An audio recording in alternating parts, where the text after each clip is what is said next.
kind of book.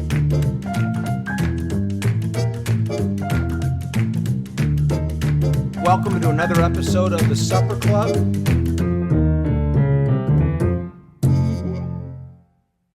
The Supper Club brought to you by Kuna Food Service, a family-owned tradition since 1918. The Pasta House Company Restaurants.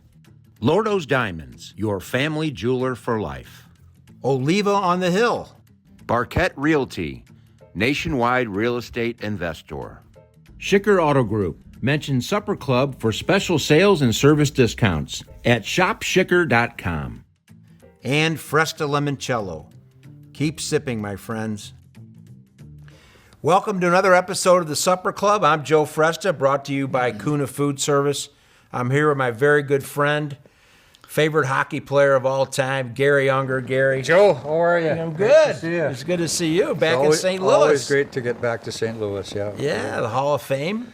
Every You're year in town we get for? to stay at the Union Station and see all our buddies and, watch a couple of games and just kind of enjoy St. Louis. Yeah, tell some stories Yep. that you've probably heard before, but Yeah. they're just as good every And they've time. changed, and Yeah. I used to be really good. Yeah.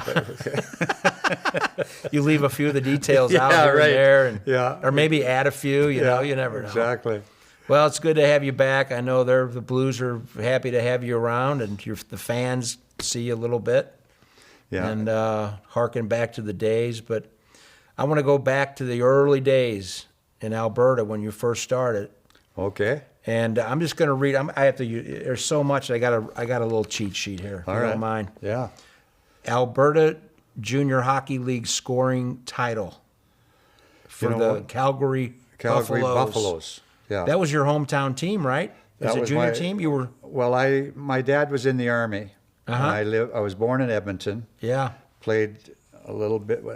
I never played indoors until I was 14. Until this bet. team. It was all outside. It was cold all winter. We skated on the streets. I lived in an army camp, so there wasn't a lot of traffic.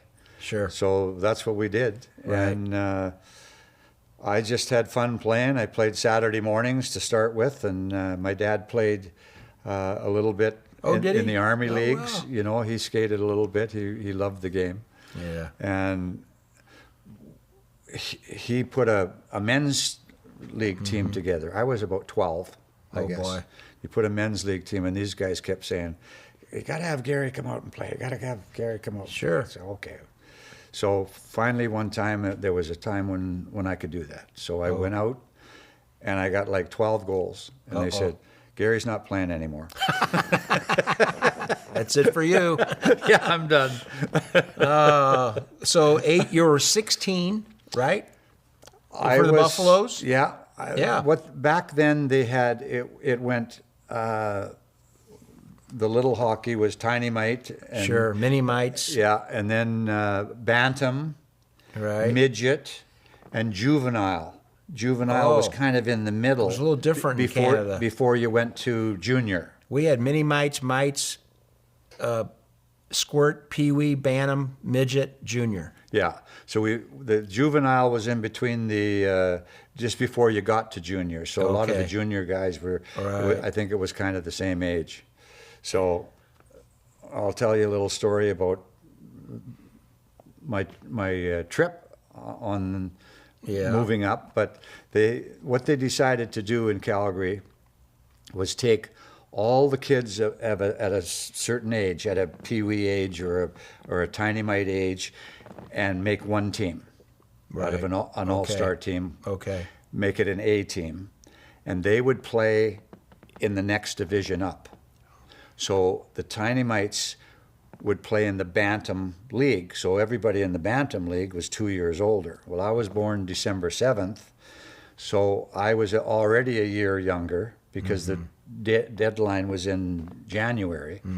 So I was going to try out for this team. So we all go down, and it was an artificial rink outside, artificial ice, so it didn't melt. Artificial ice back Yeah, then? back then it was artificial, and it was out in the parking lot, in a field. Okay. And when the sun came out, it didn't melt like a normal Right. rink, you know. So anyhow, 400 kids show up for this thing. Everybody wants to make this A team. So they got them all skating around, and they get you over into the corner and pick a bunch of little guys and cut them. Mm-hmm. So I got cut. There were so many guys, they didn't know who was cut and who wasn't. I'd just skate back in, get back and play.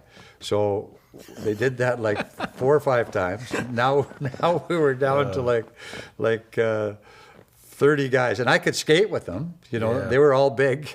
Yeah, I was right. just skating around. Yeah. They cut that little guy.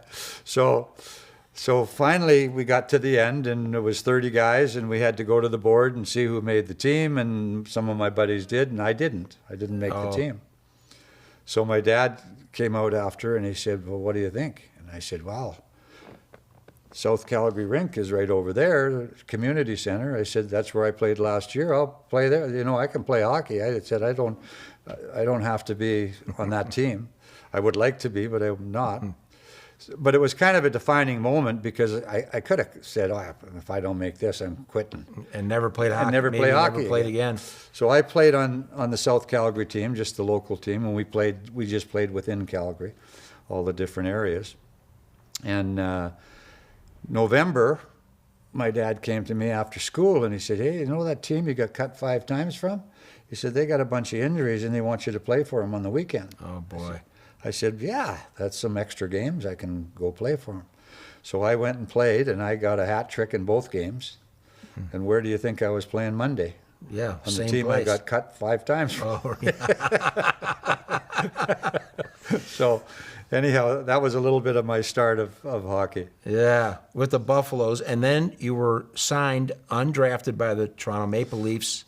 How old were you? Were you 18? 17? No, I was 17. 17. Let me think. When I was 13, it was funny because there was no draft then. Mm-hmm. The teams didn't draft. Right. If you lived in Calgary, you belonged to the Toronto Maple Leafs. Okay. If you lived in Edmonton, you belonged to the Detroit Red Wings. They must have sat down in a room and said, okay, this is your areas. Divided up the territories. That's right. And that's why all the Montreal Canadiens were French. Right. Because they owned Quebec. Yeah, Quebec, sure. So I was in the Toronto Maple Leaf organization just because I lived in Calgary. And again, my dad came to me and he said, I got a call from St. Michael's University in Toronto. Oh, sure. I've heard of that. Where all It was a the- high school, wasn't it? Yeah, it was Yeah. a high school, and that's where they sent all their Leaf guys from Toronto. So it was like a part of their minor system. Yeah. Wow. Yeah. And my dad said, he's not ready to leave home. He's 13 years old. I wasn't. I was really immature at the time. So that happened. And then 3 years later, when I'm playing with the Buffaloes and I'm playing junior A hockey, I started, I think, at 14 Oh, boy. in junior A. And again, I'm always playing somebody 3 years older than me. Yeah. So a guy named Bob Davidson called. He was a scout, wasn't he? He was a scout for the Leafs. So it was right at the time when they were starting the WHL, the Western Junior Western Hockey Hockey League, okay. Which was a major thing because you had the OHA and you had the Q in Quebec. And that's where all the major guys went that made the NHL. Western? No, in Ontario. Oh, Ontario and Hockey Quebec. League. We were kind of out in the, Okay. in the farm country, out in Alberta. So anybody that was anybody was from Ontario or Quebec. Okay. So that league was just starting, and just before the league started, Bob Davidson called and he said, do you want to try out for the Toronto Marlboros, which was the top team in Canada? And I said, yeah, I'd like to go out there and see if I'm any good. I don't know if I can even skate with these guys because they're real good, Right. real good league. Sure. So I went out, and the same thing. There was a whole stack of guys practicing, and they'd bring me in. They'd won the Memorial Cup the year before, so Okay. they had a lot of their players signed. And they'd bring me into the room and say, do you want to go to London? London, Ontario. Sure. Was in the same league. And I said, no. I said, I'm skating with these guys. I said, I'd like to find out whether I can play and make the best team in Canada. That's what I came to do. So I go skate the next day, and they'd bring me in again. They say, "You want to go to London?" I said, "Nope." So that happened 3 times. Couldn't take a hint, could you? So the third time or the fourth time, there's a little fat guy sitting over in the corner, a new guy that wasn't in with the Leaf organization guys. Okay. He was the coach of London. His name was Turk Broda. He's yeah. an old goaltender. And so they said to me, "Okay, so do you want to go to London or you want to go home?" I said, "Well, I guess I'm going to London." 3 strikes, you're out. Yeah. So that's when I ended up going to London, but it worked out really well because all the guys from Toronto were from Toronto. Right. And they had their friends and they were at different schools, and London was a fairly new team. It was before they were called the London Knights. It was 2 years they were called the London Nationals, but it was in the same league. And so I ended up staying in Ontario, and that was my first year away from home. So then you eventually get on with the Leafs. Yeah. You're like 18. Well, after that season, they called me. The Leafs called me, and said, "Do you want to go to Rochester?" Okay. Well, I went to Rochester in the American League. Yeah. Al Arbor was there playing. Don Cherry was the captain of the team. Wow. They had all these old pros, and I was 18, I think. Yeah. I didn't play very much, but it was a great experience. Oh, yeah. So then I got known in the system. So the next year I came to camp, and I hurt my knee in the summertime water skiing. And I didn't go to the doctor or anything. It was sore, and I hobbled around for a couple of weeks and went back. So the day before training camp, I had a buddy of mine from Calgary. He was a Mountie. He had joined the Mounties. He wanted to play in hockey too, but he wasn't quite good enough. So anyhow, he was stationed in Ottawa. He was one of the red suit guys with the hats. Dudley Do-Right. Yeah, exactly. Had his little dog with him. Yeah. Anyhow, I went to visit him, and the day before training camp, I was playing basketball with these guys. I jumped up to get the ball, and my knee locked. Oh, jeez. So now I go to training camp, and they send me right to the hospital. So I actually had the same cartilage operation as Bobby Orr did in the same hospital in Toronto. So I missed the first part of the season with the Leafs. When I came back after 6 weeks of resting my leg, they sent me to London. I was still junior age. So I went and played 4 or 5 games in London, and then they seemed to be okay. And then I went back to Toronto, and I'm just sitting on the bench, and I'm going in and I'm saying, "Listen, I don't want a season ticket in Toronto." I said, I'm going to play hockey sometime, but it's not going to be by sitting on the bench with the Leafs. So I asked them to send me down to Tulsa, Oklahoma, which was the Central Hockey League at that time. The younger guys went to Central League. The older guys went to American League, and then they went to the NHL from there. So they sent me down to Tulsa. They had a new rink I think it was at the Astrodome in Houston. Really? They put new ice in. I went down, took the opening face-off, went down in the corner, turned in the corner, and the ice gave away, and I hit the cement and fell into the boards and separated my shoulder. So now I got a separated shoulder. Joe Crozier was the coach of the Rochester team, and he really liked me. So he called the coach in Tulsa and said, "We want Garry to come back and play in Rochester." And he said, "No, he's hurt." And he says, "You're just saying that to keep him down there." So I had to go back up to Rochester now with a separated shoulder. My leg was okay. Sat on the bench with those guys again because the first game I went to, they stuck me in the game, and my shoulder was not working. Right. And I didn't play the next game. So back in the old days, if they didn't change their underwear if they won a game. The lineup didn't change, nothing changed. They went on to win 11 games. Now I'm sitting in the stands with Rochester. Okay. So then all of a sudden it was February, and I get a call. We want you back in Toronto. You're done for the year. You're not playing anymore. We're going to check your knee out. We're going to check your shoulder out. Make sure you're healthy to play for the Leafs next year. I said, okay. So I go back to Toronto. They check me out. They say I'm okay. Now I'm skating with the Leafs again, sitting on the bench. And the season's just about over. It's trading deadline, so it's March.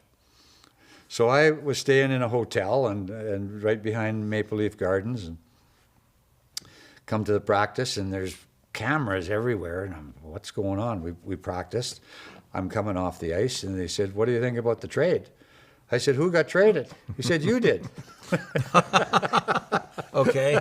Yeah, where am I going? He said, I'm going to Detroit. Right. So that's when I got traded to Detroit from Toronto. Frank Mahovlich, myself, and Pete Stemkowski. We jumped on a plane and met the team in New York. I'll be darned. So we met the team in New York, and Baz Bastien was the general manager of Detroit at the time. We were at the big hotel in that was in Buffalo. Anyhow, we come into the lobby, and the general manager, and he comes over and says, Frank, hey, great to have you on the team. He says to Pete, great to have you on the team. And he says to me, Norm, how are you? And I'm thinking, this guy doesn't even know who I am. Yeah, right. But I had got traded for Norm Ullman. Norm Ullman, and I think sure. he had Norm in his head. Yeah. So anyhow, when I was in Calgary 3 years earlier, I was 16 at the time. Mm-hmm. Gordie Howe came to Eaton's. It was a big... Yeah, it was a sporting goods store, wasn't it? Well, yeah, department store in Calgary. And he was signing autographs. So I drove my motorcycle down and parked in the parking lot, and every kid in Canada, every kid in Calgary was there. So I sat over in the corner and watched this line go down for like 2 hours. Finally, it was getting lower, and I'm figuring he's not going to stay much longer. So I jumped in the line, and I get up to him, and I can't talk. And I took off, and I never got it. He was your idol. Yeah. Yeah. So now I'm meeting the team in New York. We go to the dressing room, Madison Square Gardens, and the chalkboard is there. And it's got the lines. Mahovlich, Unger in the middle, Gordie Howe on the right wing.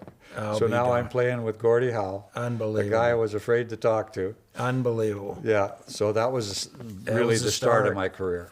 Yeah. Yeah, and we'll get to it later on, but you basically started your career with Gordie. Yep. And you ended it with Wayne Gretzky. Yeah. And we'll talk about him later. Okay. But I want to get through your accolades here, okay? I'm going to run right through them. You with the Leafs, you played maybe a handful of games with them through two seasons, I think. I played enough games for them not to be eligible for the Rookie of the Year the next year, which you had to play. If you played more than 25 games, you weren't eligible for the... That was your rookie year. Yeah, but I didn't play games. I sat on the bench. Right, I had a shift here and shift there. Okay. Original 6 team. Yeah. Big deal. Yeah, it was a big deal. My first face-off was John Beliveau. Oh boy!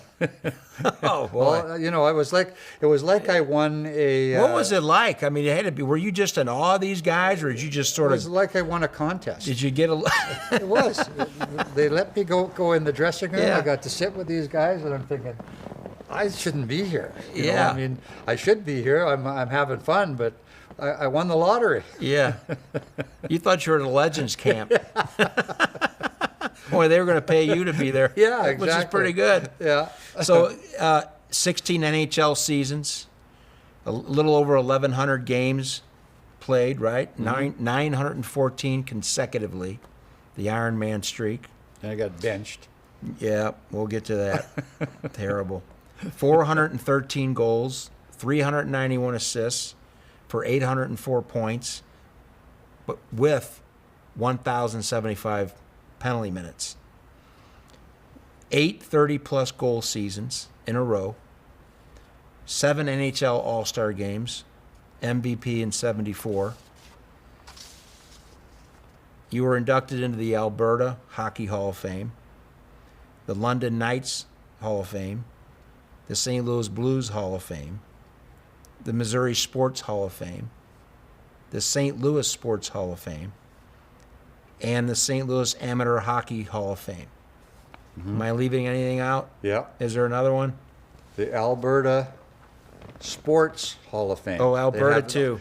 So they have the Hockey Hall of Fame and the Sports Hall of Fame. Yeah. So you know who I went in with? Who? The only bucking horse that never had a rider ride on him for more than 8 seconds on the bucking at the Calgary Stampede. A horse was The inducted? horse went in with me. Oh, boy. Yeah, that's my claim to fame. And I didn't try and ride him. I would have if I had been a little younger. Well, you were a farmer in the off season. You liked the farm. You liked all that. Sometimes I Maybe it was was a a- farmer on the ice. Yeah. Or a plumber. So you're with the Red Wings. You're playing with Gordie and Frank and Alex Del Vecchio. And what was that like? I mean, These guys are I mean, amazing. They were amazing. what was it like? I mean, what was Gordie like? That whole era of the original 6 schemes, and Al Arbor is one of those guys who's going Right. into the Hall of Fame here with the Blues tonight. That's right. He was my first pro roommate, Al Arbor Okay. was. Those guys were so classy and such great mentors and humble. You know, you watch these guys on TV. I mean, I was a fan. I'm just watching the game and like I say, I'm in the dressing room and I'm looking around and I'm saying, what am I doing here? Yeah. You know, with these guys. Right. But they were so humble. They just loved to play the game.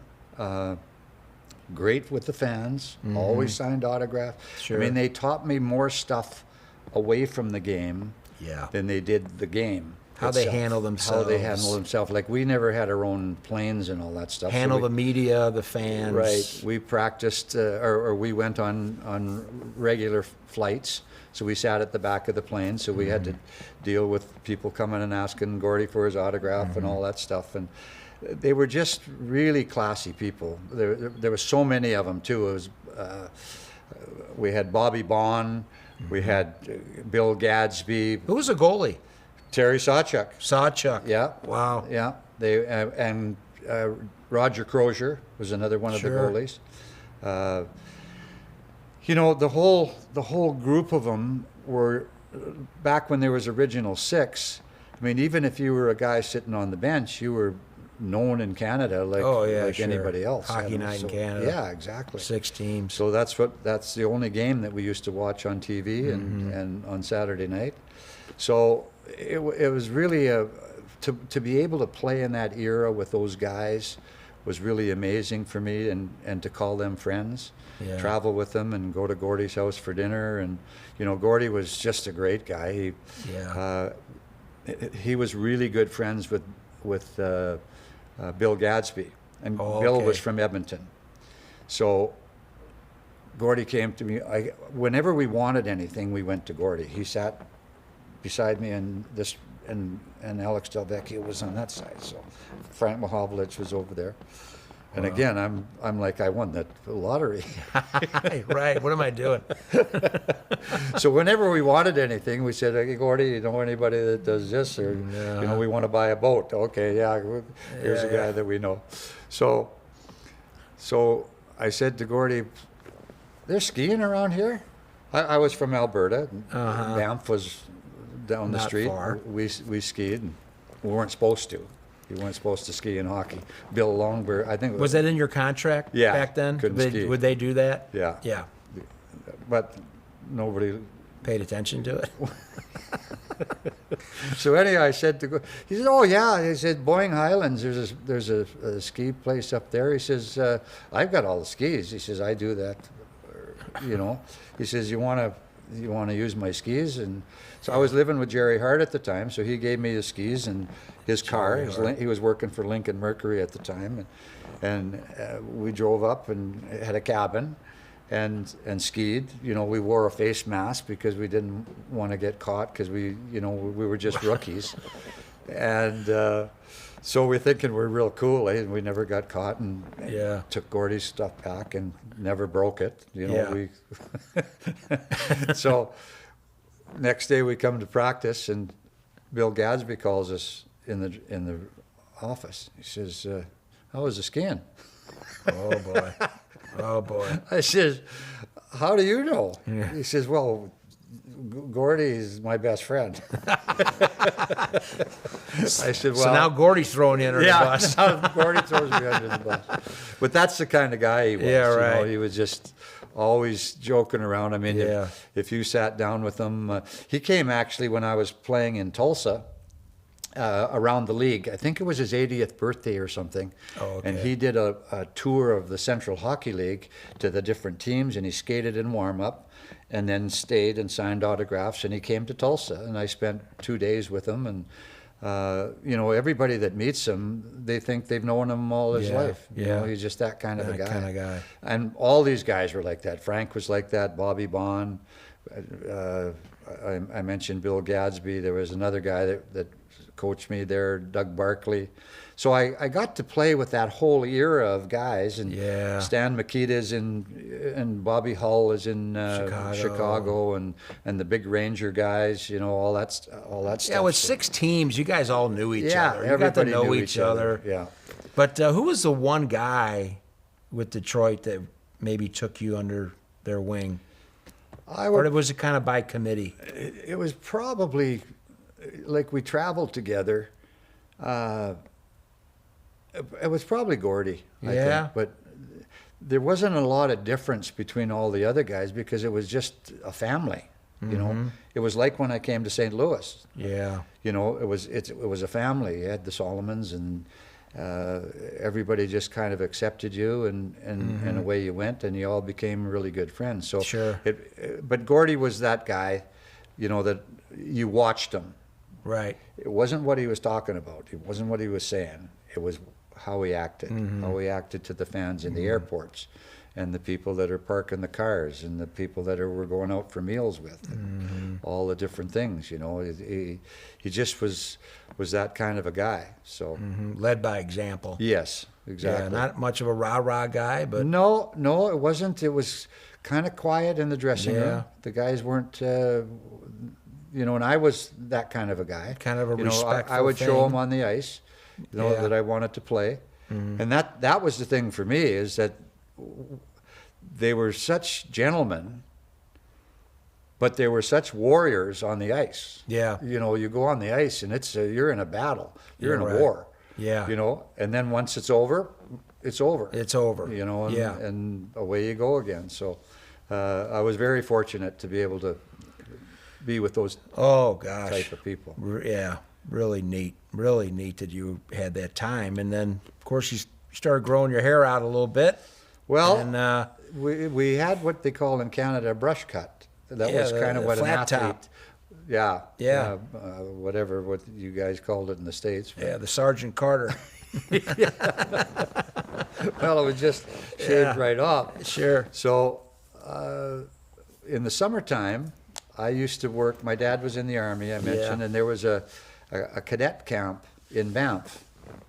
So we used to go to the summer and work at the cadet camp in the kitchen and taking garbage out and Yeah. doing all sorts of stuff. But the reason we went to Banff is because it was a hotbed for people from all over the world coming there and visiting, and it was just really a neat place to be in the Yeah, summertime. I right. liked to climb mountains, and we rode our bikes all the time, and it was great for getting in shape for hockey because you didn't have to go to the gym. You could just jump on your bike and try and ride it up a mountain. Yeah, You yeah. know, that type of thing. I did In the a- altitude. yeah, the altitude and the whole deal. So, anyhow, we spent our summers doing that, and when I came back to Detroit, I was in pretty good shape. That's what I mentioned to you before about the training camps. Went to training camp, and it was the best holiday I've ever been on in my life. I mean, it was a 6-week training camp.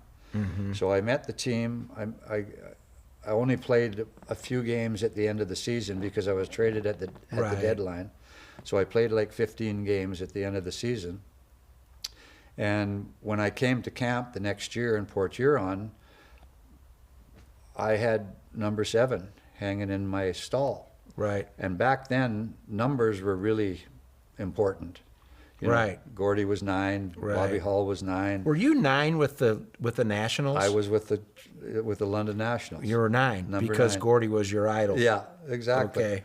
So, anyhow, we went to training camp, and normally it's 2 practices a day.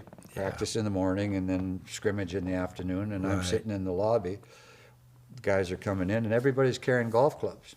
I'm thinking, what's going on here? So we start our practice on Monday morning, and then the guys are in the dressing room and say, well, let's go for lunch, and then we'll go golfing. I said, well, what about the practice this afternoon? Oh, no, we only practice once a day. So we were in the practice. Okay. So I got to the first practice, and we're doing, they do skating for 20 minutes. Yeah. And guys would put garbage bags on. Right. I remember Bobby Plager doing that Sure. in training camp to lose weight, to sweat. I remember. Yeah. Well, I'm in pretty good shape when I get there. So I'm going back and forth up and down the ice, and Alex Del Vecchio, the captain of Detroit, skates Yeah. over to me, and he says, stay with the pack. And I said, what are you talking about? He says, don't be going any faster than anybody else, because we're still trying to get in shape. So I said, okay. So then the trainer calls me, Lefty Wilson, and I'm sitting in the dressing room, and he says, the coach wants to see you. So I go in the office, and my jersey's on his desk. Yeah. And he says, where's the sweat on this thing? I says, Alex told me to stay with the pack. Oh So boy. I threw Alex under the bus. Poor Alex. So what I would do is I would take after practice, I'd take a cup of water and I'd Yeah. dump it on myself, and my jersey was wet, and they were happy. And I Or the just squirt coasted bottle through. or something. I coasted through and played golf. I never was really a golfer, but it was a different time. Yeah. Yeah. Oh, yeah. Well, let's stop right there. We're going to take a break. We'll be right back with Garry Unger, and we'll talk about the trade to St. Louis right after these messages. Kuna Food Service, providing quality food to people across the Midwest, is part of our rich history at Kuna because food brings people together. We specialize in having a large variety of food products and food supplies, catering to an array of businesses that turn to us. Kuna Food Service, a family-owned tradition since 1918. Oliva on the Hill. It's Italy in the city. With exquisite old-world charm, this ideal setting is perfect for your next special event, wedding, just having lunch, or enjoying Wine Down Wednesday and the Antique Market. Check it out, olivaonthehill.com. Lordo's Diamonds, your family's jeweler for life. Family owned and operated for over 70 years, specializing in engagement rings, fashion jewelry, gemstones, and in-house jewelry repair. Relaxed, friendly atmosphere, competitive pricing, and a selection second to none. Conveniently located just west of the Galleria on Clayton Road. Lordo's Diamonds, your family's jeweler for life. LordosDiamonds.com. Go Fresta for Fresta Limoncello. My handcrafted small batch citrus liqueur is perfect for sipping or pouring in a cocktail. All natural, gluten-free, Fresta Limoncello is sold at Schnucks, Dierberg's, Straub's, Total Wine, and local restaurants. Fresta Limoncello. Keep sipping, my friends. Welcome back to the Supper Club, brought to you by Kuna Food Service. We're back with Garry Unger again, and we're going to get into the St. Louis part of your career. You're towards the end of your days in Detroit, and I'll just let you take it from there. Well, I love Detroit. Oh, yeah. When I was there, got to play with my idol, but I'll tell you,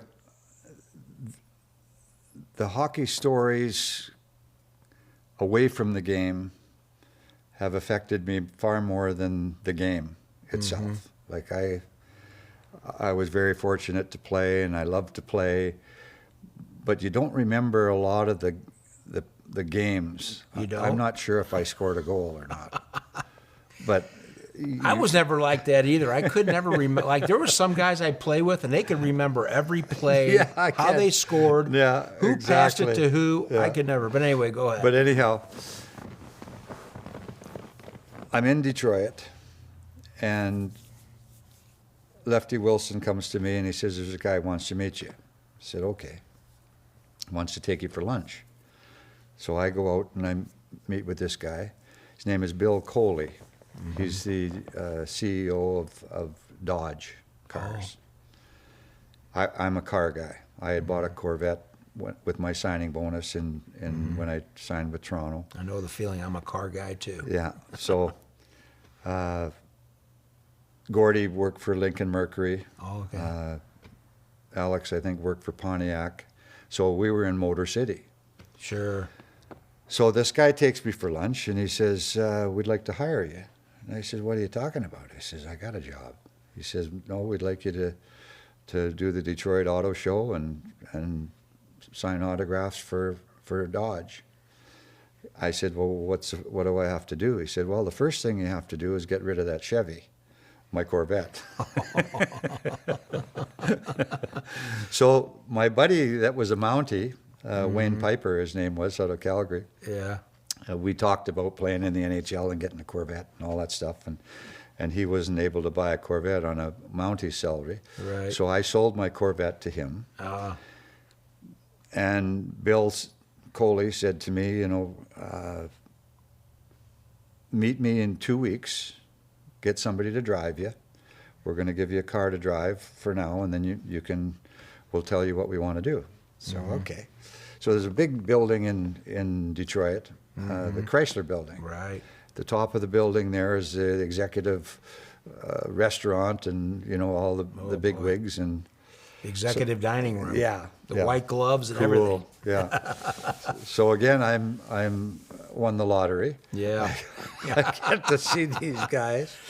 So I'm taking this all in. Yeah. So we go up and I meet with the guys and we have lunch and Bill says, "So what else do you need?" And I said, "Well, what are you talking about?" I said, "Are you talking about money?" He said, "Yeah." I said, "Well, I'm making $15,000 a year. I don't need any more money." I said, "My last job, I was a paper boy. I made $15 a week." So I don't need any money. Oh. So I said, "Here's what you can do." I said, "I have a sister that's 5 years younger than me that has polio. Uh-huh. And she's in braces and crutches and in a wheelchair, and she never, ever will walk. Her muscles didn't grow in her legs." I says, "Do you think you could build her a hand-controlled car? She's going to be 16 coming up, and she might never drive a car, but if we can figure this out, maybe we can get her a car." Yeah. He says, "No problem." He says, "That's fine." So we got her a Dodge Swinger, a neat little car. And he said, "What else?" And I said, "Well, you know what? My dad has never had a new car. I would like to get him a station wagon." So he said, "Okay."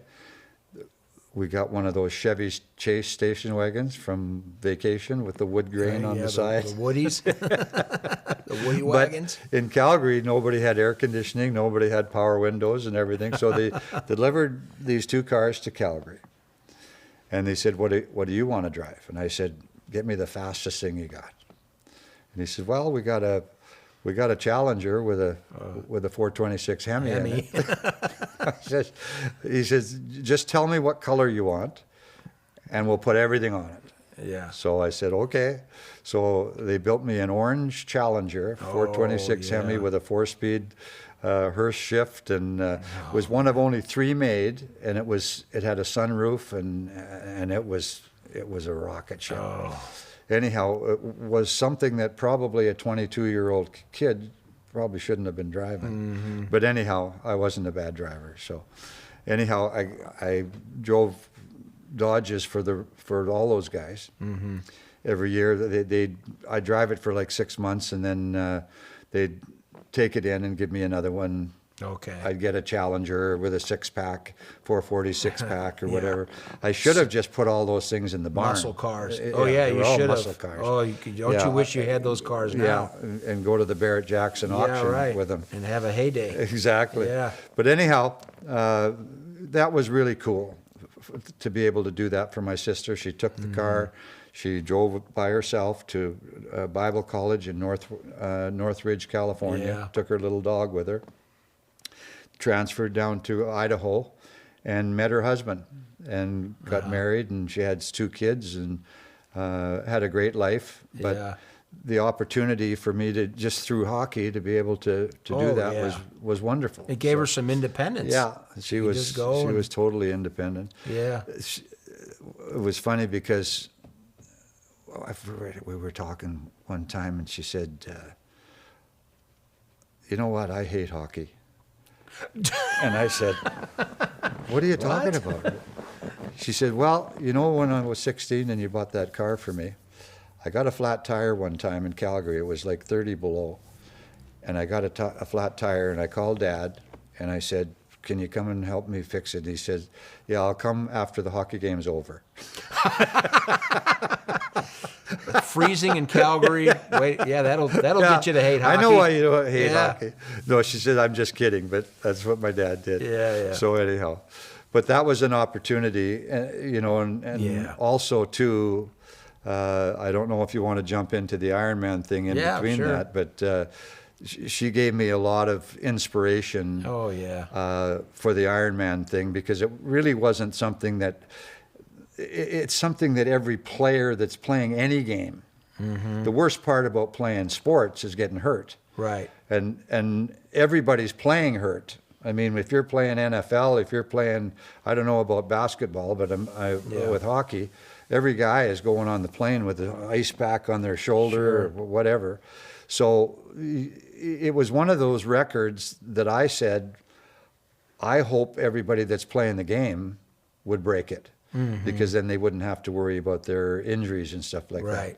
But it was really hard for me when I was even a kid, when I was To justify sitting well, down I'm or gonna sitting sit out because I got a sore Right. ankle, or Yeah. then my sister's in this wheelchair Sure. the whole time. I was spotting on a box horse when we were doing PE at school. I was like, I think I was like 12 years old. And the guy whipped around and broke my nose for the first time. I'd broken my nose like 11 times. But anyhow, I came home after with this broken nose. He sent me to the hospital. And my dad said, "Well, you got a game tonight. Are you going to play?" And I said, "Do I skate with my nose?" I said, "Of course not. There's my sister over there." So that was kind of the start of it. Yeah. So it wasn't anything that I physically planned to do. It was just, I was pretty strong, and I was able to fight through some stuff. Compensate. Yeah. Yeah. So that's what the main part of when the Ironman streak was over, because after 360 games, that's Andy Hemington was the record holder at that time. Every game that I played was a record. Sure. So when I got traded to Atlanta, they had traded for some high-profile players, and a lot of the guys were offensive players, and we weren't doing that well. So instead of writing about the player, the team, they were writing about the Ironman streak. Right. And I think the coach got tired of that happening. Right. And it wasn't me writing it. I don't tell the writers what to write about. So anyhow, I think he had it in his mind that this Ironman streak needs to go away, so that they're not writing about it all the time. Sure. But it happened to be that we were playing in Winnipeg on a road trip, and toward the end of the game, there was a brawl. I jumped into the brawl, and the guy jumped on my arm and separated my shoulder. So we played the next night in Edmonton, and I iced it all night and Yeah. You know, Tommy Woodcock was my trainer here. He taped me thousands of times to play in games and I didn't want to play in a game just to play in a game. If I was going to play, I needed to play. So anyhow, he came to me and he said, I guess you're not playing tonight. And I said, well, where's our farm club? I said, it's in Birmingham, Alabama, isn't it? He said, yeah. I said, you're not going to get anybody in here. Why are you going to go short-handed? I said, I'll dress and play. Right. And he said, well, if you dress, you're going to have to play every shift. I said, fine. So I taped my shoulder up and played and made it through. But we just happened to be, there was several injuries that I had that it just happened to be that there was a week off before we played our next game. So if you go to the whirlpool and the ice dunk and do your therapy and all that stuff, you can move this stuff around pretty quick. So I did that, and now we had this home and home game against St. Louis. Right. Home and home series. It was close Back to to Christmas back. time. Back to back. One was in Atlanta on Friday night, and Saturday was in my first game back to St. Louis. I was at after that game. after I got traded. Yeah. So I remember that week really working, and I wasn't allowed to miss practice either. You had to practice every day. And I remember thinking, yeah, my shoulder's feeling pretty good. I should be okay. So I played the game in Atlanta. He made me that same day go to the doctor, have him check it out again, make sure it was okay, and it's, you know, the whole rigmarole. So made it through that. Well, we lost the game 4-3, and he was really upset. So then we come into St. Louis, and I'm sitting on the bench. In warm-up, I'm feeling good. Sat on the bench the whole first period. Cliff Fletcher was our general manager, who was part of St. Louis organization for a long time. He came to me and he said, I thought your shoulder was okay. I said, yeah, it's good. So I knew it was just a total coach's deal. Coach thing. Yeah, he was doing his deal. So second period, I don't play, sitting on the bench. The score is 7-2 for us. The guys started coming to me and saying, take my shift. I said, I'm not taking your shift, because all he'll do is, if he wants to get rid of this thing, he's going to do it the next game. Right. So I don't want to cause a lot of, you know, we've got enough trouble now trying to make the playoffs and trying to do what we're doing. We don't need this aggravation. You don't need that in the paper. No, exactly. So now we get down to the last few minutes of the game. Yeah. The whole rink knows that I haven't been on the ice because I never missed a shift in St. Louis. Right. And again, like I say, it wasn't that you don't get hurt. You're playing because you're playing. Do you think he did it on purpose in St. Louis? You think he? I don't think it just rub your nose in it a little bit. I think it No? just happened to be that game. Okay. You know, I don't know. I'm hoping. Coincidence? I don't know. I don't know. Yeah. Anyway, weren't some of the blues players coming by and telling you jump on the ice? Jump on the ice. Jump on. Yeah, and my guys were saying, take my shift. Yeah, right. You know, Everybody's so cheering you on. With about 30 seconds left to go of the game, the whole rink is standing, yelling and screaming. And the puck came to where I was sitting on the bench, and a player from each team came, and the sticks came up, so I jumped up to get out away from the sticks. The coach thought I was going over, and he hung on to me for the last 10 seconds of the game. And that was the end of it. Unbelievable. Yeah. Yeah. So I was really disappointed for my sister and my mother, because they were writing a lot of stuff about the Iron Man and a lot about, you know, the inspiration that she gave me. So they were quite involved with the streak itself. Well, you probably had a lot of friends in the stands too that came to see you play. Yeah. You were back in town, same and thing, that kind of thing too.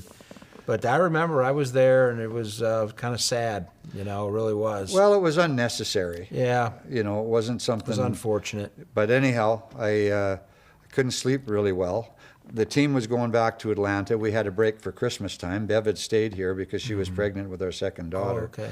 So she was at the farm. And it was one of those days in St. Louis, maybe a little bit like today, but a little colder. Blue sky, you know, you look out the window and you think it's 80 degrees, and you go outside and it's freezing. Right. So I got up about 6 o'clock in the morning and saddled my horse. And I went for a ride around my property, and I thought, what really happened here? I missed a hockey game. Right. Nobody got hurt. Yeah. My family's still Yeah. healthy. Everything's good. I'm done. You just get a little quiet time to kind of yeah. digest what happened. And I never talked to him about it again. I never talked to the Yeah. coach about it. Yeah. And I figured, okay, maybe my shoulder needs a little bit of a rest. I never missed another shift all year. Yeah, amazing, amazing. Then, of course, Doug Jarvis broke your record, right? With Yeah. the Canadians. With the Montreal Canadiens, yeah. And I had heard stories about him where he would be hurt, but they'd still dress him and let him Keep the streak going. jump on and do a little pirouette on the ice and keep it going. Well, we all have different jobs that we play, Yeah. and it's a tough game, and there's all sorts of stuff going on. But when you're the guy on the other team, that the players are sitting in the dressing room and the coach is saying, okay, if you kill that guy, we're going to win because he's not going to score. Mm-hmm. So I was in the dirty areas where you had to be, playing the game and Sure. and being physical and all that stuff. So you didn't play around the edges when you played as a goal scorer. Right. So And you don't get 1,800 minutes and penalties either. right, exactly. Not being You being a perimeter guy. Right. Yeah. So anyhow, it was a sad time for my sister and my mother, but we got over it. Yeah, and you get over it. Way Yeah. you go. It's a great story. Yeah. So you get traded to St. No, we'll go back. we'll go back You to get Detroit now. Yeah, you're Okay. going. You We're leave. You leave Detroit because of your hair. Yeah. You're growing your hair too long. Well, I went the year before this happened when they brought Ned Harkness in from Cornell University. Yeah. They brought him in to coach. Did he coach Ken Dryden at Cornell? He might have. Yeah. I didn't even realize that. Yeah. But I knew Dave played, or not Dave, that was his brother. Yeah. Ken played. Ken. Anyhow, I was hanging around with a bunch of hippies and in the summertime, and we traveled and did our stuff, and then I think Bev and I went to Greece. Oh. And we're on the beach, and Wow. and my hair was growing. There was no barbers, Barbers around. and my hair got blonde. You didn't and speak Greek, so. No. What we were doing, I was putting lemon oil in my hair. Oh, boy. And you had the salt water and the lemon Yeah, oil right. and all the stupid stuff that you do Yeah. as a kid. So all of a sudden, I got this long blonde hair, Yeah. and I thought, I kind of like it.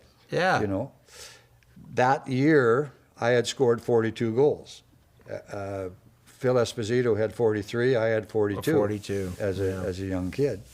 So I was kind of established in the league, and I had bought 11 acres of land out by the airport in Detroit, and I had some horses on it, and they were boarding horses, and we were doing some stuff. And the day before training camp, Jerry Hart and I decided we'd go out and go for a ride, and then go to Port Huron, go to camp. So we go out there, and there's this horse jumping around in the corral, and this doctor recognized us and came over and started talking to us and said, I spent a lot of money on this horse, and obviously it wasn't broken enough. Yeah. Nobody can ride it. I said, I can ride it. Yeah. So I get on this stupid horse, and I You're getting out there. calm it down in the corral. Yeah. And then I'm going to go for a trail ride. So they got the trail ride horses over there, and this guy's just begging me to take his horse because the more it's ridden, Sure. the more it's going to calm down. So he finally talked me into it. So I take this horse on the trail ride. So I'm at the back of the line, and we're going through the trees, and I'm hanging onto this thing. And we come to a big opening in the field. Oh, boy. And he comes to the end sees the opening, pulls his head, and I yank the reins on his mouth, and the reins broke. Oh, So now he's gone. he's taken And off. I'm- He sees an open field. He's gone. Yeah. And it's all ringed by trees, and I'm thinking, okay, when he gets to the other side where the trees are, he's going to slow down, and I'm jumping off, because I'm not jumping off at 50 miles an hour in the field. So we go through the trees. He doesn't slow down. Yeah, full gallop. Yeah, right through. I jumped off and hit a tree with my back. Luckily, it didn't hit my spine. It would have been the end of my career. But it hit me on the side of my back, and I can't walk. So they go up to training camp. Now I'm in the hospital. I'm in a wheelchair, but it was a 6-week training camp. Okay. So I'm in a wheelchair for a month, sitting, doing some therapy and different things like that. Now I'm walking with a cane. And Sid Abel calls me and says, you need to go up and meet the new coach up in Detroit, or up in Port Huron. Pete Stemkowski was my roommate, and he called, and he's saying, this guy's a beauty. He said, he's made, my hair isn't even long, and he's made me go to the barber 3 times. And I brought my hair back in an envelope one time to show him that I went to prove get a haircut. Yeah. So I go up and meet the guys and say hello, and I've got longer hair than I had before. And this guy said, well, you want to go for lunch? I said, yeah, okay. So we go for lunch. And he never mentioned one time how my leg was feeling or how my back was feeling. He was drawing on a napkin how he wanted my hair cut. Doing a diagram? Yeah. So it wasn't allowed to touch my ears, and it wasn't allowed to do this, and it couldn't be, you know. So fine. So we start the season. Now I've been a week in a wheelchair, or a month in a wheelchair. I'm only been walking for 2 weeks. For some reason, and it had nothing to do with the Ironman streak or anything, because if I hadn't played the first game, that would have been done anyhow, and they wouldn't have had to worry about the Ironman streak. But I'm in the lineup. Yeah. Well, I'm totally out of shape. I haven't even gone through training camp. And I'm standing in front of the net. Bobby Bond takes a shot from the point. It hits me in the rear end and goes in. I score the first goal of the season. But I at that point, I went into an immediate slump because I was so far out of shape I couldn't do anything. Yeah. So now we're going through the season, and had I been healthy, by Christmas time I usually had 25 goals. I had 10. Sure. Well, we started the season with this guy, and it's awful. The dressing room was all over the map, and he wouldn't let the guys smoke cigars. You know, the older guys loved smoking cigars after the game. He was really old school. Old school. Yeah, really old school. But he couldn't hold. He was used to coaching the college guys kids, because he's holding their their scholarship, their ticket to the pros. Yeah, over their heads. Yep. So he told Alex he couldn't smoke cigars, and he told these other guys. So then it came to me, and we weren't allowed to wear any leather because then we were in a motorcycle gang. You know, we couldn't wear a leather suit. That was kind of the time there. I had a bunch of leather suits and jackets and coats. Couldn't do any of that stuff. Yeah. So it was getting really. We were losing games, and we had a game, hockey night in Canada in Toronto. Okay. Saturday night, everybody's watching. After the first period, it was 6-0 for Toronto. Second period, it was 9-0 for Toronto. Was this in '67? No, it was later than that. This was more like 70. 70. Yeah, 70. Okay. 71. Right, 70. Yeah. No, it would be in 70 because it would have been in November. 71 would have been at the New Year's. So, the third period, Gordie and Frank and Alex, they said, we're not playing. We don't want to go out for the third. So now we're playing 2 lines. And it ended up 13-0 on national TV. Wow. This guy's in the dressing room down on his knees saying, why won't you guys play for me, and all this stuff. Now, we used to play our games at 8 o'clock at night, so now it's 11:30. We hop on a bus and we're playing in Buffalo. We'll go to Buffalo. Right. So we get to Buffalo and it's late, 3 o'clock. Yeah. Guys are exhausted. I'm exhausted. I've been playing double shift for the third period. And can't wait to get to the Statler Hilton, get to bed. And Dale Rolfe grabs me by the shirt as I'm stepping off the bus. He says, put your luggage in the lobby. We're going to Sinatra's, to the bar at the back there. Sinatra's was a place where they invented buffalo chicken wings. We used to go there all the time, and there was a little bar that these guys went to all the time. So away we go down the alley. Was there a connection to Frank Sinatra? Could have been. I wasn't singing that night, that's for sure. So anyhow, they're all sitting around the bar. Yeah. And I didn't drink. Yeah, sure. Period. So they're all sitting, nobody's talking, just drinking beer. Right. I'm drinking Coke and ordering chicken wings, and I'm kind of done with that. And then all of a sudden, Bruce McGregor, who was our player rep, he said, okay, we're all going back. Now it's 4 o'clock in the morning now. Oh. So we go back he said, we're all going back to Gordie's room to have a meeting. So we go back to Gordie's room, and Frank Mahovlich and Bruce McGregor were the player reps, and they had this piece of paper saying, sign this paper, we're not playing for this guy tomorrow night in Buffalo. So Gordie said, hold it. He said, I've been here 18 years. He said, I got to call the owner and let him know what's going on. He said, yeah. So Gordie called the owner and he said, oh, Gordie, you can't not play a game. Bruce McGregor called Al Eagleson, who was the player rep for the players. Mm-hmm. And Al said, you can't cancel the game. I'm jumping in my car. He was in Toronto. He drove down. He said, we'll have a meeting at 8 o'clock in the morning in Buffalo. Mm-hmm. So 8 o'clock in the morning, we all get up. We signed this piece of paper. Yeah. We signed the paper. So it was a sort of a petition. A petition saying we're not playing for this guy. Well, the younger guys, us guys, I mean, I was a little bit established, but you never know. You sign a piece of paper saying you're trying to do something above the NHL. Maybe we'd never play again. Mm. So anyhow, we ended up playing the game, and I can't remember whether we won or lost, but because it was just kind of a blur. Yeah. We flew back to Detroit, arrived on Monday morning at 7 o'clock in the morning, and those little paper booths that you put 25 cents in and get a paper. And oh, sure. So you could see it before you put your money in, and it said, Ned Harkness fired as coach.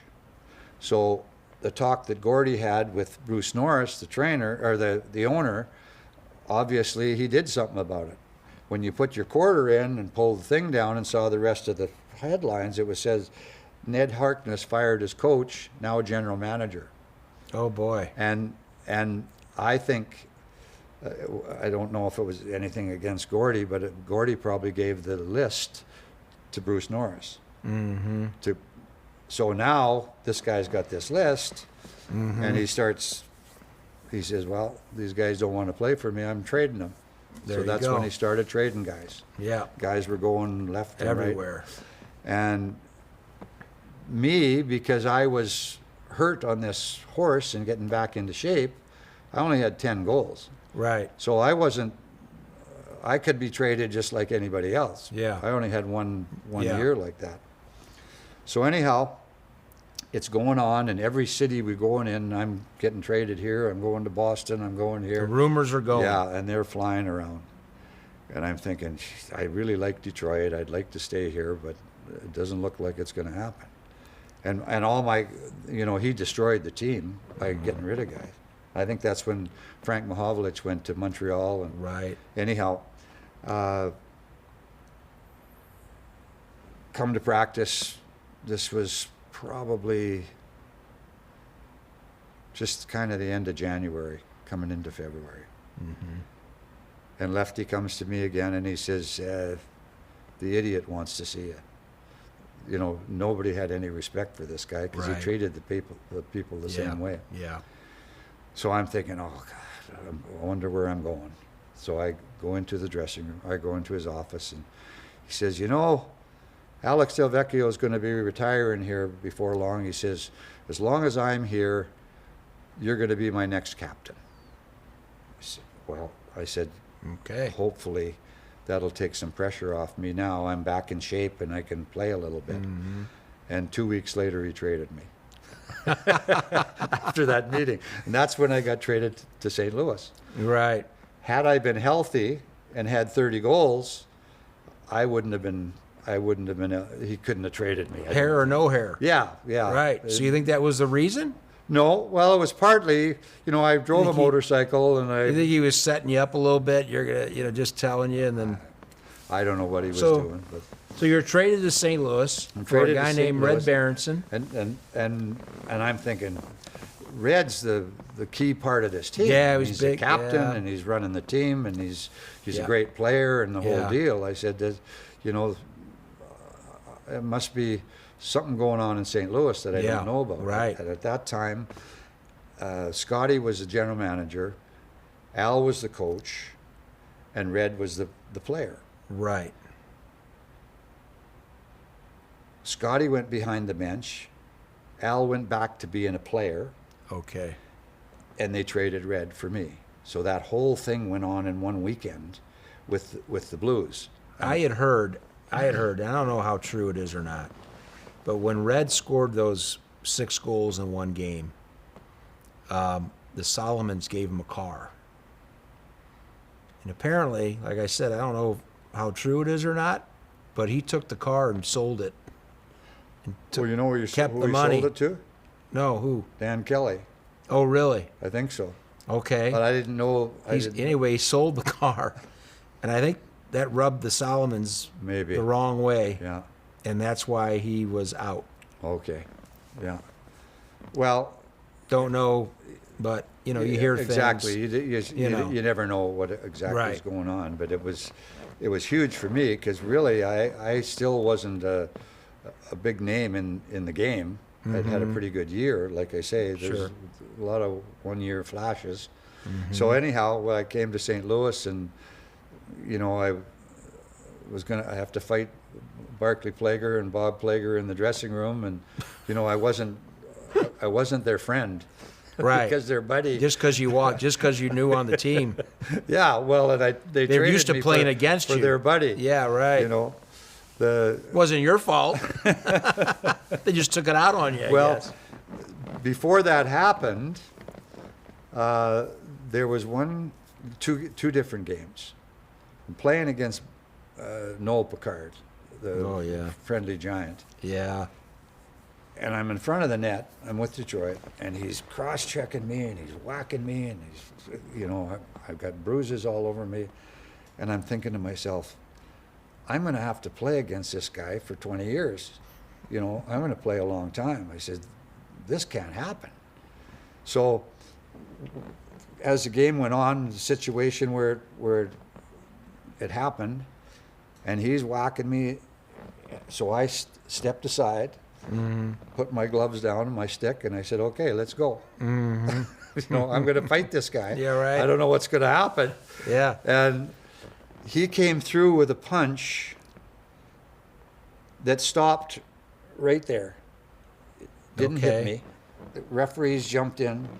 I was kind of battling a little bit. It wasn't really a fight because they jumped in really Yeah, quick they to, got it to- between to you. break it. His hand was as big as my head. Oh, he had big hands. If he had hit me, I'd have Big. still been out. Anyhow, I popped him in the nose. I didn't even feel it probably. And that was the end of the fight. But I stood up to this guy. Right. The same thing happened with Bobby. Yeah. I was in a little bit of a battle with Bobby. Bobby came through. At the same time, I stepped on my stick and I went down, and it looked like he Hit you at the punched same in. time? Yeah, hit me at the same time. So I'd already fought both those guys. Yeah. And so they knew that I was, I could stand up for myself a little bit. Yeah. And as we went into training or into the practices and things like that, Bark wanted to fight.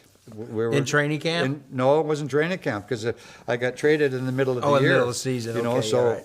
So he wants. So what happened with that? well, Tell this story. It kept cooling down. I mean, Yeah. I wasn't going to fight my own guys. Yeah, right. But they weren't that happy with me. I wasn't in a happy dressing room. Yeah. Until I started playing. Yeah. I had a little bit of a different personality than these guys because, if I won a game or I lost a game, one thing I didn't ever want to do is allow winning and losing to control my life. Yeah. If I had some friends coming to visit me in St. Louis and we were going out for dinner after and we just got killed at a game, I wasn't going to go pout in the corner and say, we Do the lost proverbial forget about dabber it. down. Go on to the next. Go through the next the, game. The deal. They weren't Yeah. like that. They were moping around and doing their had thing. to put and finally make it look. we came together as friends.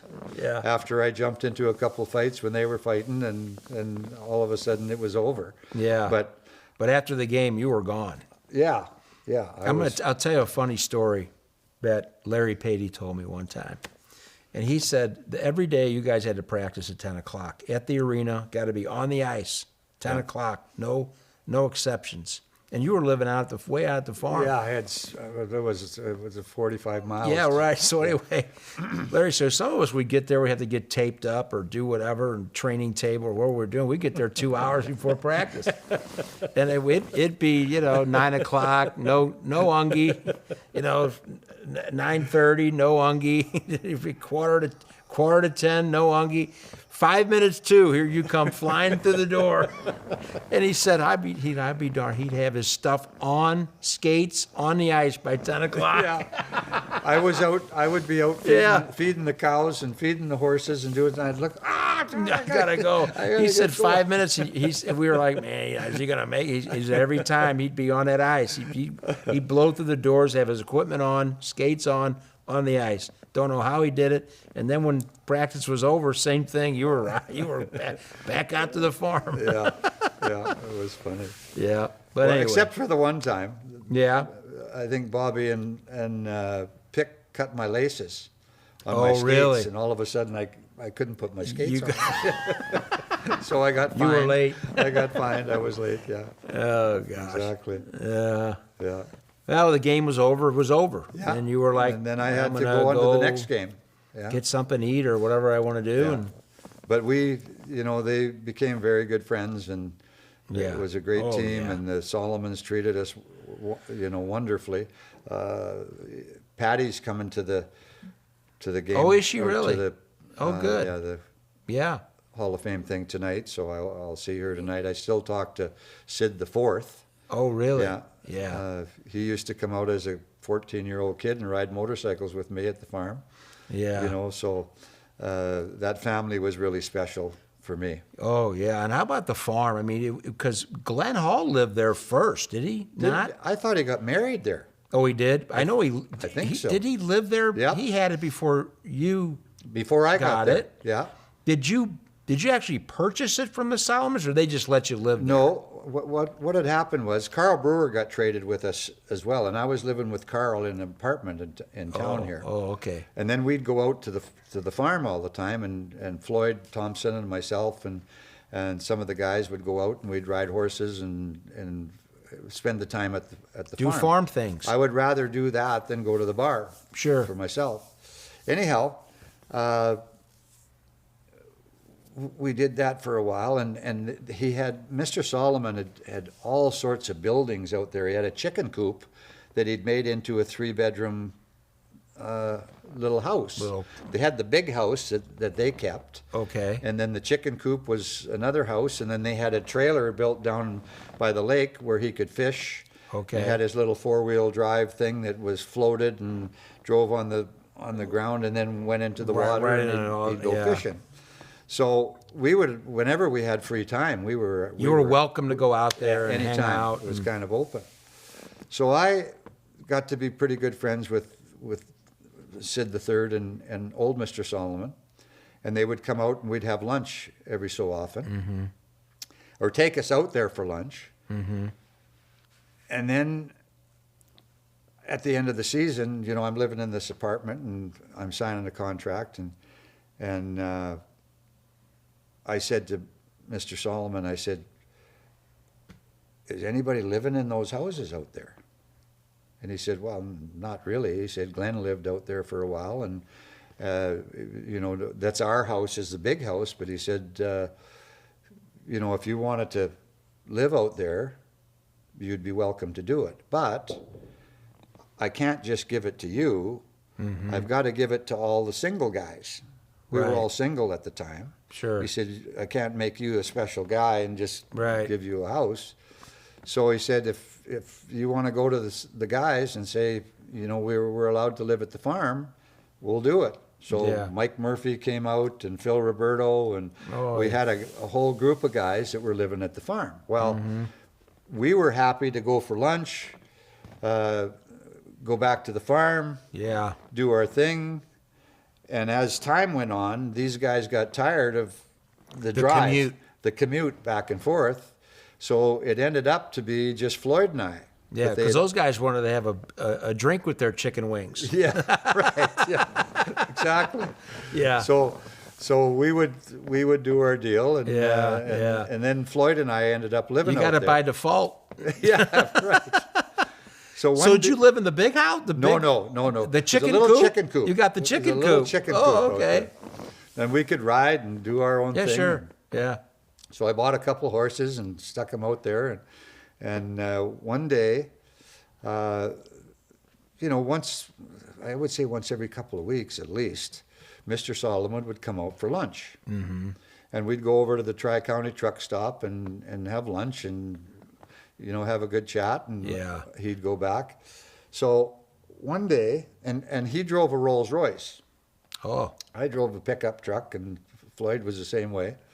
So one day he comes out in the Rolls Royce and he says, there's something I want to show you.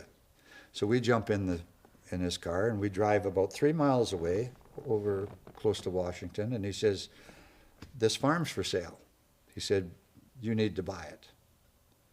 And I said, well, I don't know how to buy a house. I don't know, how to. He said, I'll take care of it. He said, I'll do the paperwork and all that stuff, and we'll get you situated and with the money situation. And he helped me buy my farm. I was single at the time, and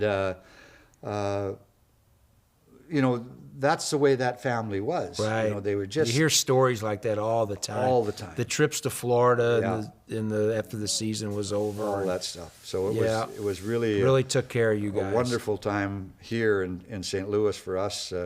I stayed at the farm. I raised my horses. I went away in the summertime and took my horses up to the Canadian Rockies, and we rode horses in the summertime, and that's kind of what we did. Yeah, right. And it was just a great time of my life. When you came here, though, it was kind of tough with the comparisons to Red for a little bit.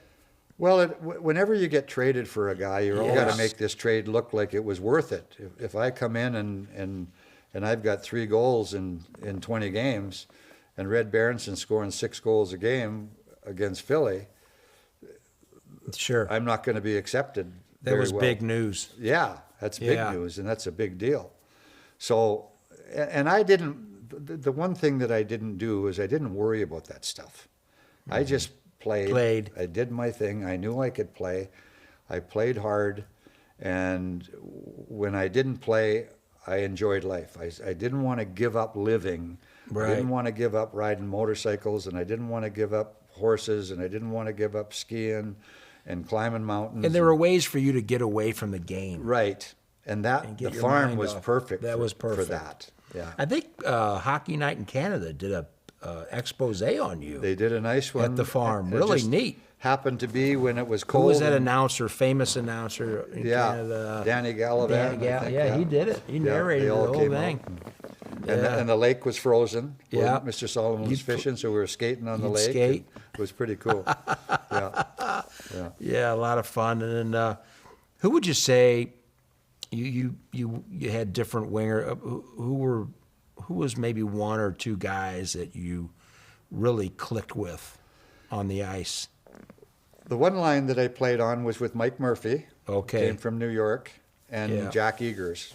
Jack was had a cannon. He had a great shot. He could rip smoky. it.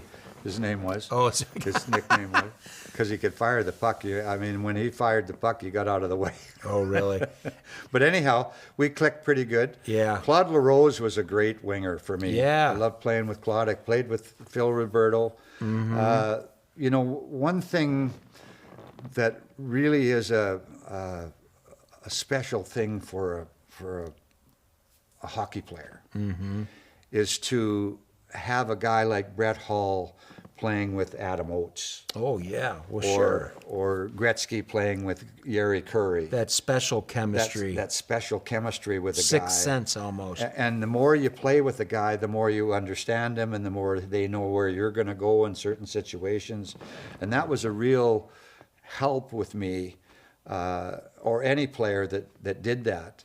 The problem that we had in St. Louis is we didn't have a lot of depth in our team. Right. So we were always kind of juggling lines. Well, 70s, all throughout the 70s was kind of a... Yeah, we It were was a juggling struggle. lines to try and a lot of the first round draft choices that we got. It wasn't until Bernie and Brian Sutter and those guys came in that we were really gaining anything by getting a draft choice. Right. Because they'd come in and not make the team. So now they were trying to juggle the lines around. Bad picks, apparently. Yeah, I guess it was. I didn't pay much attention at the time, but now that I'm a little more of a hockey understanding, you know, we didn't get a lot of draft choices. What about Chuck Leffley? Oh, Chuck. Was there's he another good? guy. Well, Bobby McMillan. You guys played we played at the quite same a bit time. together? Yeah. Well, we And didn't because Chuck could carry himself. Bobby McMack. He could fly, too. Mac was a great player, and that's look at Derek Sanderson's record.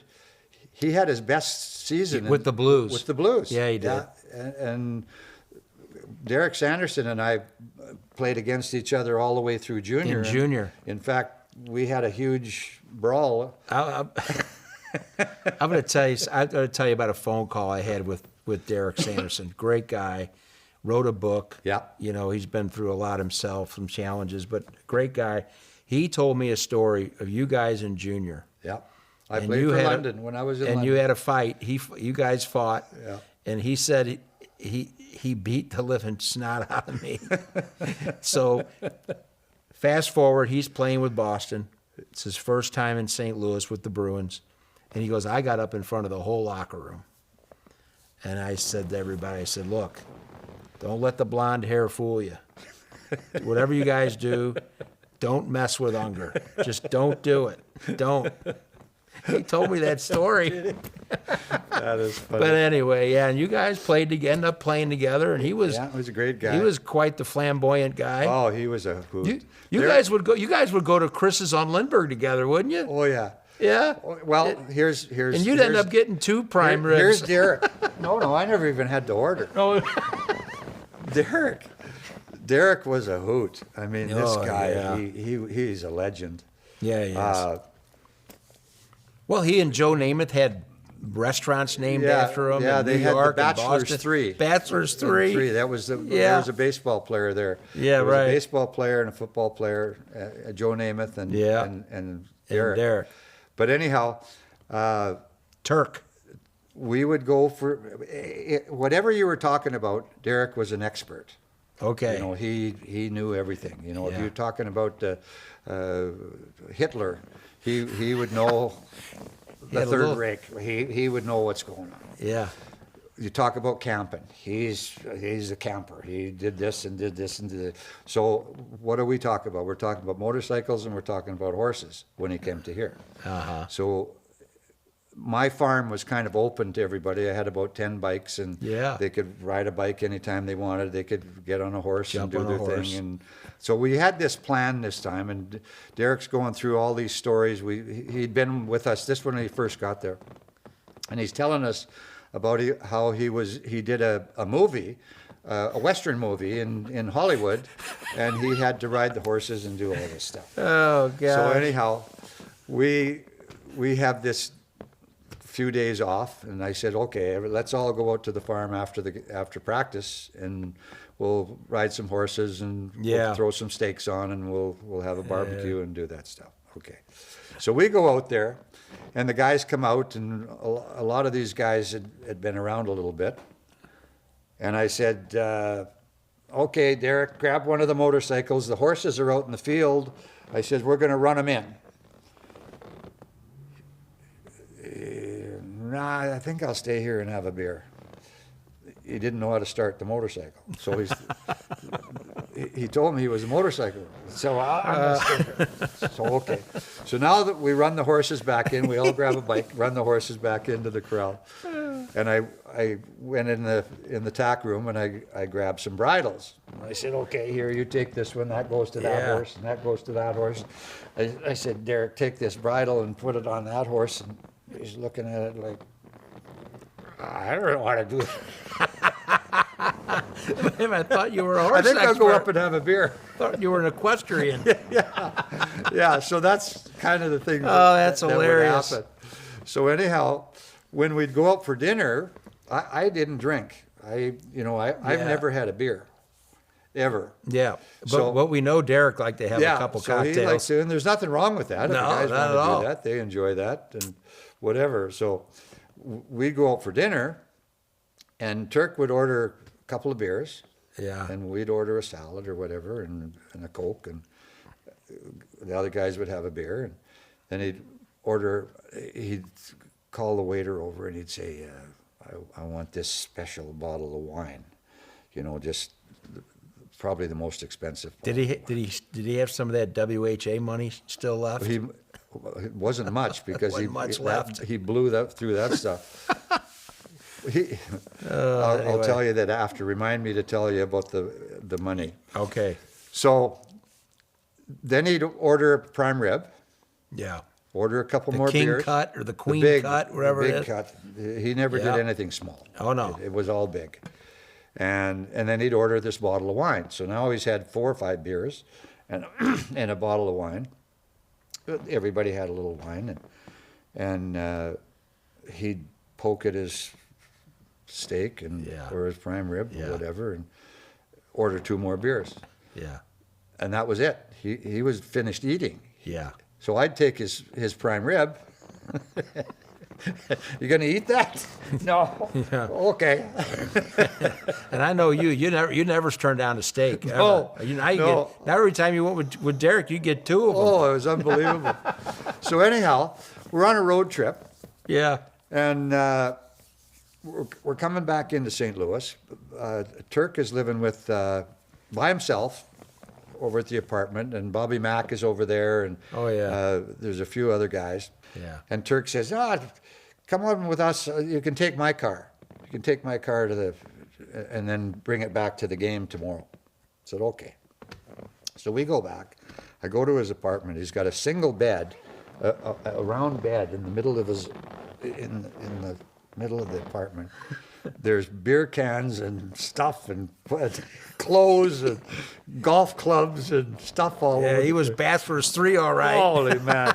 There was cans sitting there with Half full. yeah.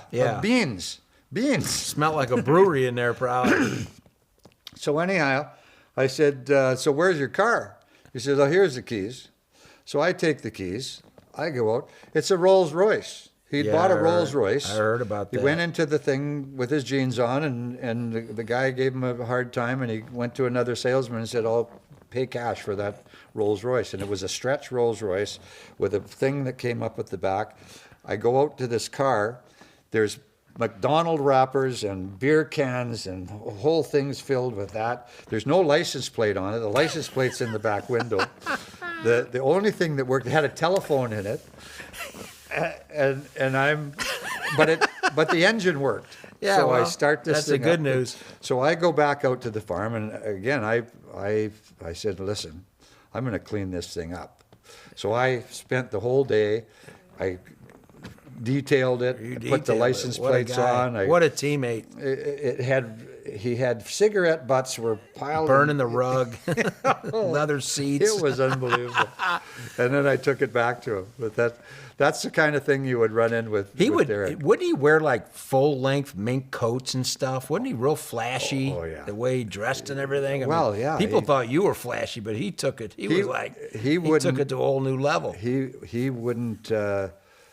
He told me one time. He said, "Here's my philosophy."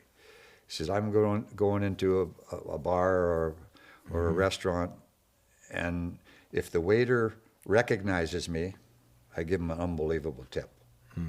If he doesn't recognize me, I stiff him." Okay. All right. Well, he was hard not to recognize back in those days. Yeah, no, he was a real character. There was some Yeah. characters that you meet in hockey, and that's what I'm talking about. Those away are the from best the parts. game. Yeah. Exactly. Well, you can't talk about Derek Sanderson without acquiescing back to his Boston Bruin days. Played with Bobby Orr. What was it? Explain to me and our viewers, what was it like playing against Bobby Orr? Did you actually, this kid? We were all kind of the same speed. Yeah. I mean, little bit fast, but a little bit faster, maybe. Uh-huh. Bobby Give or had take. Bobby had another gear. Okay. It was like McDavid. Oh, You know what I'm saying? yeah. Oh, yeah, I know. He just had another gear. He had a hockey sense that was a step above everybody else. Okay. He took the game from a defenseman being a defenseman, a stay-at-home defenseman, playing with your partner, and he brought the fourth guy up as a forward. Sure. And if you're playing with him, you knew to back him up. But his puck handling skills, his shot, quick release, and the team that he got put on Played with. Yeah. with 'Cause Esposito you've got to have guys that play. yeah, I don't they care. had an unbelievable team. They Yeah. had great chemistry. Sanderson was a great player. He was a Yeah. penalty killer. He was a goal scorer.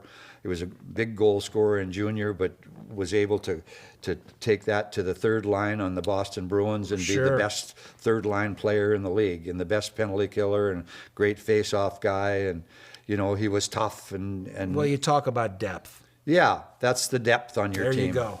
And when hockey is a team sport. One guy is good, and Yeah.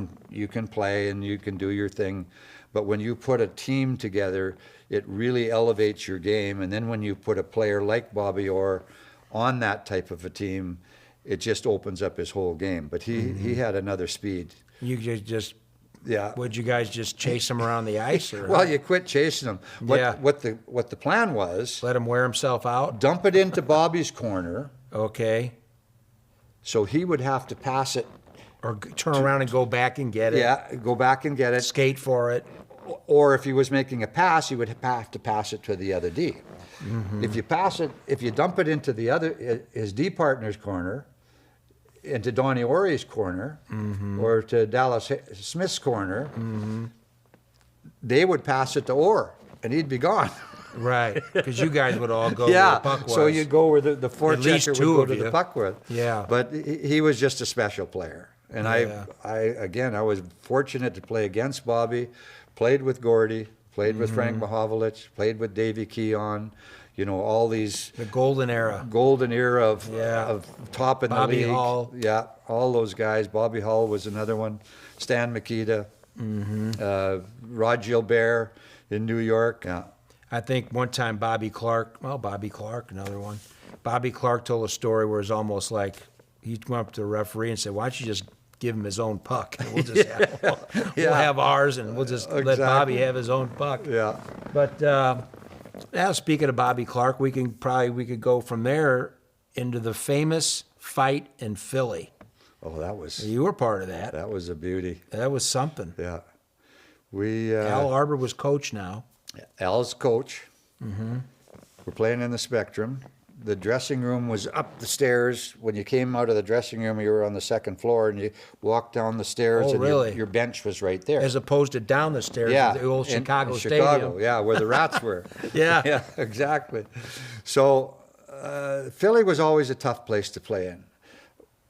We didn't, the same media, there wasn't the media of hockey yet No. that there is now. We were lucky to be able to get a game on TV to watch you Right. guys. So St. Louis was this team that played out in the Midwest, Yeah. and the Seals were in California and whatever. But the major places were Philly, New York, Big markets. the big market cities, and Philly had built this team of tough guys, Right. the Broad Street Bullies. Sure. Well, we had Steve Durbano, we had Barclay Plager, we had Bobby Plager, we had at one time Battleship Kelly, we had John Wensick. Oh, yeah, Johnny. I mean, Bobby Gassoff. Bobby Gassoff. Yep. Probably the toughest guy that I played with. I Yeah. mean, you're not going to get much tougher than John Wensick, but The story goes they built the Broad Street Bullies because of the Blues, because of they were tired of the Blues beating up on them all the time. okay. So that we were kind of even. Yeah, so now here you go. Right, yeah. You're mano a mano now. A funny story, and I'll go back to what we're talking about now, but Yeah. a funny story,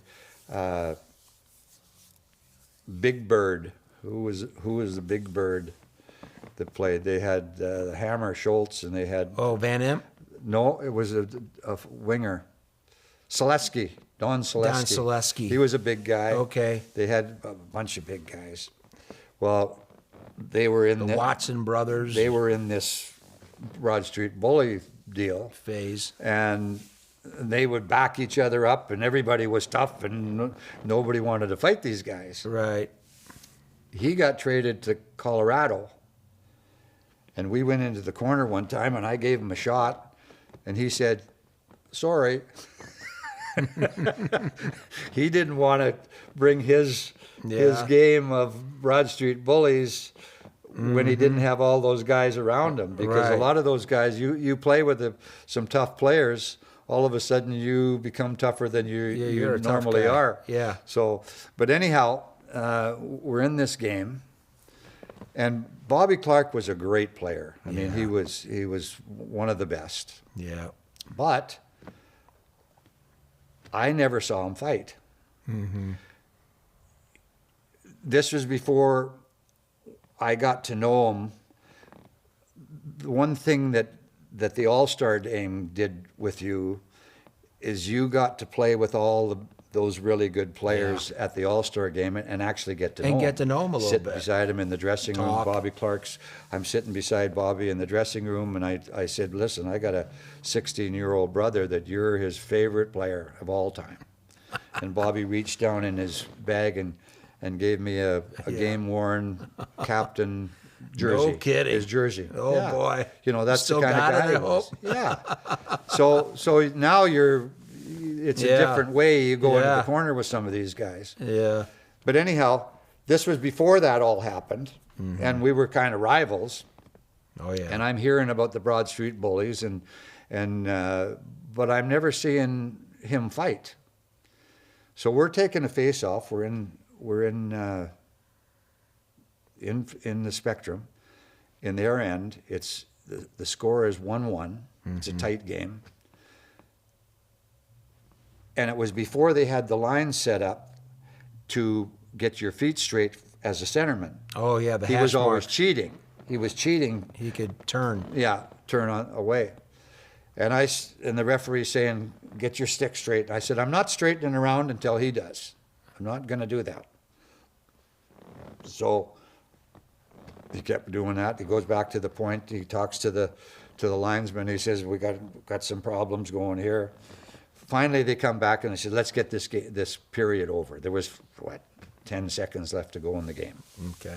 Not in the game, in the period. So I'm turning this way. The linesman comes in. I'm not ready. He drops the puck. Clark shoots the puck back to the point. The guy drills it in the top shelf. Scores. 2-1. I go flying off the ice. I'm upset. I go past the players. I go up into the dressing room. And it was a circular dressing room, and I sat right at this end where I could see the door. The washroom was up that way, and I throw my stick down. And I look around, and I'm the only guy in the dressing room. And I hear this big roar outside. So I come out, and I'm on the second floor, so I'm looking around on the ice, and there's no players. And I see this guy staggering around center ice. I look down, and it's Al Arbor by himself. Right. There might have been a player with him. His shirt was ripped off. His tie was on the other side of his coat. He had blood all over his face. Yeah. I look down, and all the players are over where the Zamboni come out.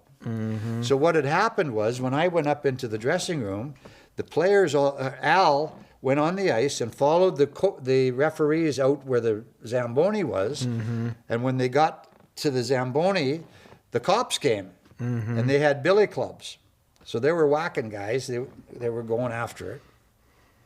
So I come flying down, go on the ice, or go back into where the Zamboni is, and there's no players, there's no Philly players, there's cops. So this guy's got a billy club, and he's going to crack one of our guys. So I grabbed him from behind, and I had him by the throat like this. Oh, boy. I had a cop by the throat, and one of the fans were right there. You know, Yeah. they could reach down. Right on The guy top of you. reached down and grabbed me by the hair. Oh, boy. And now I've got this cop, and he's pulling on my hair, and Bobby Plager comes along and breaks this guy's arm that's holding That's on to got my you. hair. Yeah. So now this guy's looking for chairs. He's really upset. Yeah, oh, yeah. He's a big guy, and he's going to throw chairs down on us. Yeah. So all this is going on, and all of a sudden somebody says, "Let's get out of here." Good idea. So we take off Yeah. up into the dressing room. Yeah. And now we're sitting in the dressing room, and they're pounding on the door, Right. trying to get in. And we said, "No, we're not going in. We're not going in." So we had another guy on our team. It was John Arbor. Oh, And yeah. He was a tough guy. He was a tough defenseman. A great guy, quiet off the ice. No relation to Al, though. No relation. So we go up in this thing, and we're sitting there, and I see John get up, and I'm the only white guy that can see this. Goes up into the washroom, I think. Opens the door. There's a cop standing there. Boom! Guy's glasses explode. Shuts the door and locks it again. Go sit down. Did I John really Arbor punched the cop? Yeah. Did I really see that? Anyhow, there was so much going on, and it was. So after the game, they backed the bus inside they backed the paddy wagon in. Yeah. They took John Arbor. I think they took Phil Roberto. I think I saw Floyd in the picture. I didn't get caught. Yeah. And Mr. Solomon went with them, and they went down to the jail. Yeah, I The read. bus got totally destroyed. They were throwing bottles Fans. down and all the cans and everything. It was a boy. wild scene. You know, you may or may not know this, but the movie Slapshot was largely written about you guys in Really? that particular incident. Really? Because they have that scene where they come to the locker room looking for the Hanson brothers. and Oh, all that yeah, kind of- the yeah. cops and all that. Did they? And the script was written by a St. Louis woman by the name of Nancy Dowd. No She kidding. wrote the script for Slapshot, and it was largely based on her being a fan of the blues, and she Wow. put all this thing together. Well, I never heard that. People probably don't know that, but The funny, it wasn't one of my favorite movies. I didn't like that part of the game. Yeah. I mean, I was in it, and I was Yeah. doing crazy things, but very much Western Hockey League. yeah, it was. It was when I was watching it one time, and my picture was on the wall in the Slapshot movie. Oh, in The Office? In The Office. Yeah. Yeah. There was a picture of, I think, I think my picture was on the wall. So I'll be darned. anyhow, Yeah, I can't remember the guy's name who played the coach or the general manager, but yeah, it was a crazy. wasn't much of a movie at first, but it just sort of It's a cult movie. It became like this cult hockey movie that people just love. They just can't get enough of it. Yeah. And of course, Paul Newman said it's the worst movie he's ever made. and but there's that. There's the connection between the Blues. And of course, one of the brothers played for the Blues, Jack. Carlson. Later on played He for the also Blues. coached in Memphis. Oh, did when he? I coached in Tulsa. Mm-hmm. So, he was at the coaches' meetings and things like that. Yeah.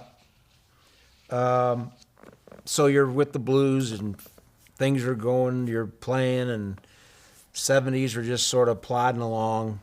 Yeah. They just come out of those 3 Stanley Cups in a row. Well, the reason they were in the Stanley Cup playoffs, Yeah. and it's probably been talked about many times, but the original 6 teams played off against each other. Right. And the Expansion teams had played. their own division. So the real playoff was, because it wasn't a fair draft, those teams could protect all their good players.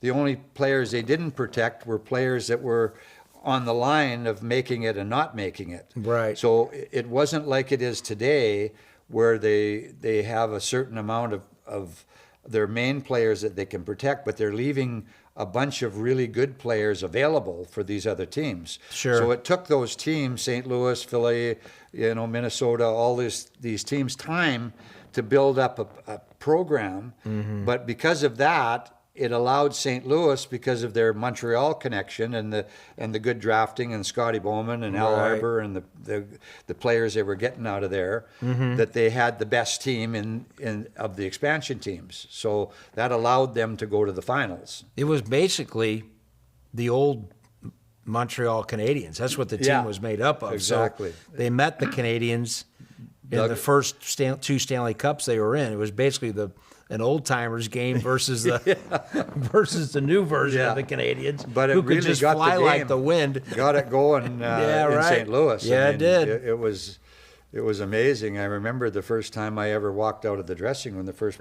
game I played in That St. was Louis. a unique thing, wasn't it? When you Oh. guys would come out of that corner locker room. I mean, the hair would right outside the arena club, and people could watch Yeah. you guys come down and down the steps and through the they were crowd playing and through that the corner. Blues go marching that in. corner door. It was crazy. Yeah. It was, it Unlike anything you'd ever experienced, never, probably. Never heard it that loud. It was still going when they took the face off, the opening face off. You couldn't hear anything for the first couple of minutes of the game. I mean, Yeah. it was electrifying. It was a madhouse. Amazing, yeah. Yeah, if you couldn't get up for a game, Yeah, there, exactly. you had a problem. Yeah. What was it like playing for Scotty Bowman? I didn't play for Scotty a lot. Little bit. You caught. I caught just the end. I was Yeah. traded in February, and he coached the end of that season. Mm-hmm. The guys were all waiting. I know Bark and they were all with Scotty all the way up, Sure. and they knew kind of his personality, and they were waiting for his response to my long hair. I talked to Bark about this later on. Yeah. And Scotty was a pretty smart guy. He was. I don't think he wanted to make that an issue. Okay. And he said in front of the team, and I think it was, I didn't read the paper, so I don't know what they did in the paper. Right. I never read anything. Right. I didn't watch any interviews that I did, or but he said, "Oh, that's refreshing." So Got away with at words. that point, it took all the hysteria away from my long hair. Sure. But now we go into, once I got with the guys and on the team and going out for a beer after the games, and You're starting to gel with guys. yeah, and- the Scotty Bowman stories would come out because these guys had all been with him for years and years. Yeah. And the stories about Bobby and Bark and Noel Picard had most of the stories because they'd been with them a lot. The longest. And they tell the story about being in, and they didn't even say, they probably did, but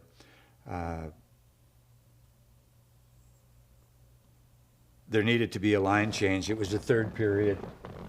They were getting beat.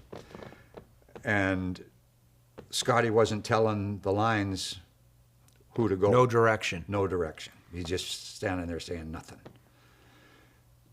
And Bart turned around to say, Scotty, we got to get organized here. And Scotty was facing the crowd. The players were, and the ice was behind him. And he said, any three. He said, doesn't matter. He said, well, they're way better than we are. I don't care who goes. You know, that Figure it out yourselves. Yeah, figure it out yourself. Yeah. So anyhow, we're in Buffalo, and it's a huge, humongous snowstorm. It's like 20 inches of snow. They're no stranger to those. We're at the Statler Hilton Hotel. And this is early. I'd only been there a couple weeks. Okay.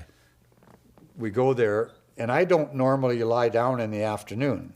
I didn't sleep. You didn't take a nap, I didn't take a nap because No? it would take me hours to wake up. For some reason, When you're on the road. yeah, on the road, right. Okay. At home, I didn't. I You had went a for a commute. horseback ride. You had a commute. Yeah. Couldn't nap. So we're in the hotel. For some reason, my roommate, and I forget who it was, I think it was Bobby McMillan, he's going down for a coffee, and he says, you know, we're going to the rink and it's time to go. I conked out. Oh. So now I wake up, and it's like 6:30. The warm-up's at 7. I can't get a cab. I can't get out of the hotel. Oh, boy. I missed the warm-up. Scotty's still coach? Scotty's coaching, Oh, boy. and these guys are just waiting for him to go and berserk with something like that. And I wouldn't be surprised if he'd say, "You're not playing," Right. type thing. Yeah. Well, they're all coming in, and I'm not going out on the ice because I'm not going to jump in halfway. You know, it was almost pregame. over. Yeah. Pregame. So I'm sitting in the dressing room waiting for this explosion, and guys are sitting back and they're kind of watching for Scotty. And Scotty comes in and, okay, boys, let's have a good game. Never said a word. He And had a way of like, Yeah. he'd get you thinking one way, and then he would just throw you a curveball. Yeah. You know, just the stories you'd hear about this guy, just unbelievable. And his recollection, too. Yeah, and Like, sharp. Yeah, his brain. I had him on as a guest for the Legends dinner. Yeah. And he could remember, I mean, you know, this guy's won a million Stanley Cups since he was with the Blues, all these different accolades and trophies and everything. But he could remember, it was in the third period, and I think we were down 2 to nothing. There was 3 minutes and 15 seconds left on the clock, and I had, Barkley on the. I mean, he remembers all this stuff. Yeah. And I'm sitting there thinking, I can't even remember how my last shift went. How does he remember? It was just amazing how was. he could. Yeah. He could remember But all that. he would play head games with the guys. Oh yeah. Like one day, Oh, yeah. One day you'd walk into the dressing room and he'd be, how was your night? What's going on? Everything okay at the farm? What's going on? And the next day you'd walk by him and he'd look the other way. You'd walk by and He liked to go like this. not talk to you, pretend you weren't there. That's right. He was a strange dude. Yeah. But a good guy. I remember Brett Hall told the story when he got traded to Detroit, and Scotty was there. Scotty was the Yeah. coach, and it was like mid-season. Detroit's coming into St. Louis to play, and Bobby Plager sees Brett in the gangway or whatever, and says, "Well, how's it going with Scotty?" He says, "I don't know. He hasn't said 2 words to me the whole season. Never talked to him. Never talked to him." Yeah. Anyway. Yeah, that's the type That of was thing that him. would happen with Scotty. You just never knew You know, and one day he was your best friend, and the next day he wouldn't talk to you. He'd keep you on your toes. Yeah. That's what he did. Exactly. But but you had him, and then he kind of got sideways with the Solomons, I think, and then he had enough and left. Yeah. And then your Al teammate Arbour. Al Arbour becomes coach. What was it like playing for Al? Al was a great coach. Different though. Yeah. Was he different than Scotty? Different. Oh, a lot different than Scotty. He was more of a player's coach. Okay, which You is know, hard to do It is. It's hard to separate yourself from that, but because he played with you guys. he too. was able to have discipline, but not over the top type thing where he would embarrass guys. You know, and I wasn't that type of a guy where I picked up little things from each of the coaches that I coached with along the way, and one of the things that he would do really well is come in and say something about a play. You knew who they were talking about. He knew who he was talking about, but he talked about it like it was a team thing. So he never singled anybody out. singled you out. You lost the game because of this. I think that was something that A takeaway. when Gretzky, who was coaching Gretzky when he was here? Sather. Oh. Keenan. Oh, Keenan here. Mike Keenan. Yeah. He would embarrass guys. Oh yeah. Scotty didn't do that. I know that story, too. Or not Scotty. Al. Al was more of a player's coach, but smart hockey man. I'm not sure he could see the game. He had Coke bottle glasses. Yeah, he did. Just kidding.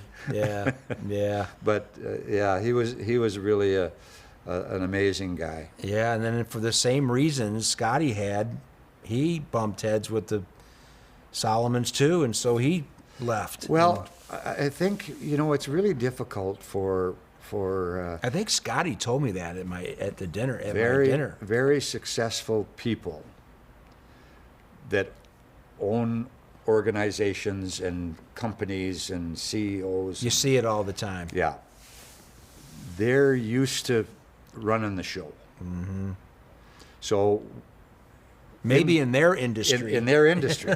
So they end up buying a hockey team or buying a football team or whatever. Yep. And they're used to being able to, when you first buy a team, they come in and say, yeah, well, everybody's got a job to do. You got the coach and you got the manager. Everybody's I want you to do holding your own hands and job. singing Kumbaya. And everybody's Right. getting along. Exactly. Everything's copacetic. And as soon as it goes sideways, first of all, they think if they put a team together, they're going to win every game. And it doesn't matter how good you are, what type of team you got, you're going to lose half the games you play in. Yeah. So if your life is evolved around winning and losing, like I talked about before, you're a mess. So if you're a guy that's used to having this your way, then when the 10-game losing streak comes in where you've got nothing going right for you, which is going to happen, they want to fix it. Right away. It's got to be fixed in the next day or two. Yeah. We've got to have extra meetings. We've got to do this. We've got to do that. We've got to sit down with the coaches and tell them how to run practice and how to do this and do that. And now you've got conflict. So I think that's just kind of what happened a little bit here. Yeah. And Sid the Third was a great guy, but all of a sudden he owns a hockey team. Yeah. So Never played the game. He's Never laced up a pair of skates. He's going to run it.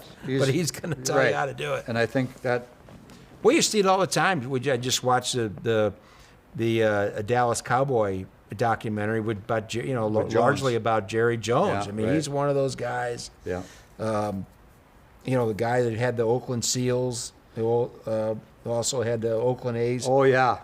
baseball team. Yeah. So you see guys that get involved in sports ownership, and they just all of a sudden they think Yeah. they're running it like whatever the industry is that they, made all their money in. Yeah, exactly. Yeah. And that could have been a little bit, but Yeah. I wish Al had stayed.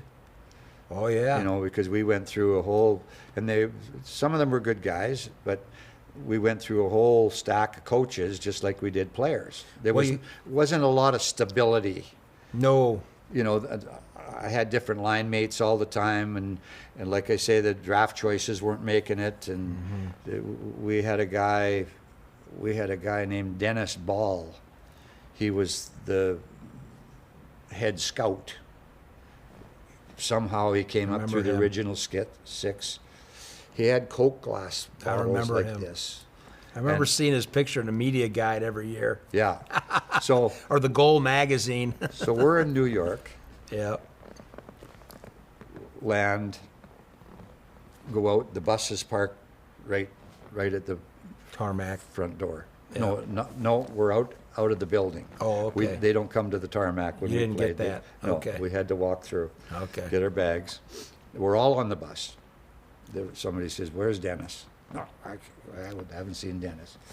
He comes out the door. He's got his bags and he's panicking because he doesn't know where anything's going on. And the bus is right in front of him, right there. And he's going this way and that way and going all the way. And the guys just started roaring. They said, "There's our head scout. He can't even find the bus." And it's right in front of him. Yeah. How's he gonna recruit a player? Unbelievable. Well, you go back to Arbor and Bowman, and that was 14 Stanley Cups out the door. Yeah. Just letting those two guys go. That experience. Maybe more, maybe one more I'm missing. But Exactly. 14 or 15 Stanley Cups Yeah. right there. But And then that time right in succession almost. yeah, it's true. It's crazy. But anyway, yeah, you did. You went through a lot of coaches. Yeah.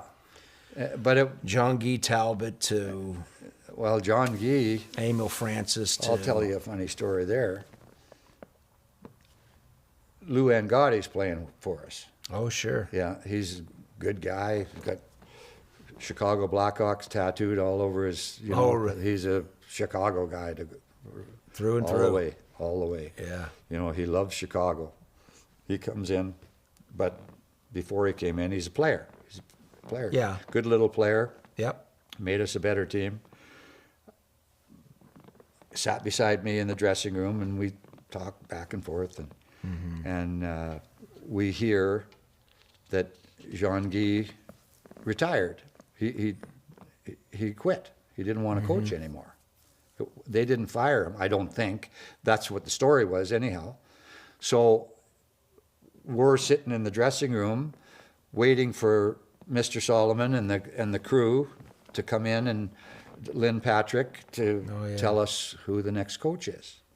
Well, about 3 weeks before that time, John Guy Talbot was coaching, and he came in and he said, "Unger," he said, "I want you to check Bobby Hull's line tonight." Meeting is going on, and I turned to Louie, and I said, "What number is Hull?" As a joke. So, and Because you were never matched up against... no. Well, who doesn't Maybe they know matched Bobby him Hull up. was number 9 his whole life? Right. You know what I'm saying? Well, he was so 16. I was 16. Or he was 16. First. Yeah. Yeah. Anyway, No, wasn't he 9? yeah, he wore 16 in the very 16. beginning. Okay. Right. Which is why Brett probably wore 16. Oh yeah. Yeah. But anyway. Whatever. So now we're waiting for this new coach to come in. Yeah. Mr. Solomon comes in first and does his little spiel and says, "Okay, now we're going to introduce the next coach." Sure. Opens the door, in walks Lou Angotty. He goes from Yeah. he goes from being your locker room mate, Yeah. next door neighbor, to being the head coach. Now he's the coach. So now we're a couple weeks into it. How old was he? He probably was 35 or. So he was. Yeah, he was nearing the end. Yeah, he was getting Okay. near the end. Okay. But so, and he was, all of a sudden, he turned into this Army sergeant guy. He was a good teammate, good guy. Yeah, great guy. Yeah. And there's certain guys you can give power to, and there's certain guys you can't. And he was not one you could. because all of a sudden his whole personality changed. Yeah. And he's yelling at guys and doing this and doing that. So he comes in, this is just after he'd got the job, and he's got the program in his hand. And he throws the program at me and says, "I'm not talking to you guys. You guys don't even know who the players are on the other team," referring to me not asking him about Bobby Hull. As opposed to an Al Arbor who went from being a player to a coach. Right, and knew how to handle it. Walk that fine line. Right. Yeah. Louis did not. No.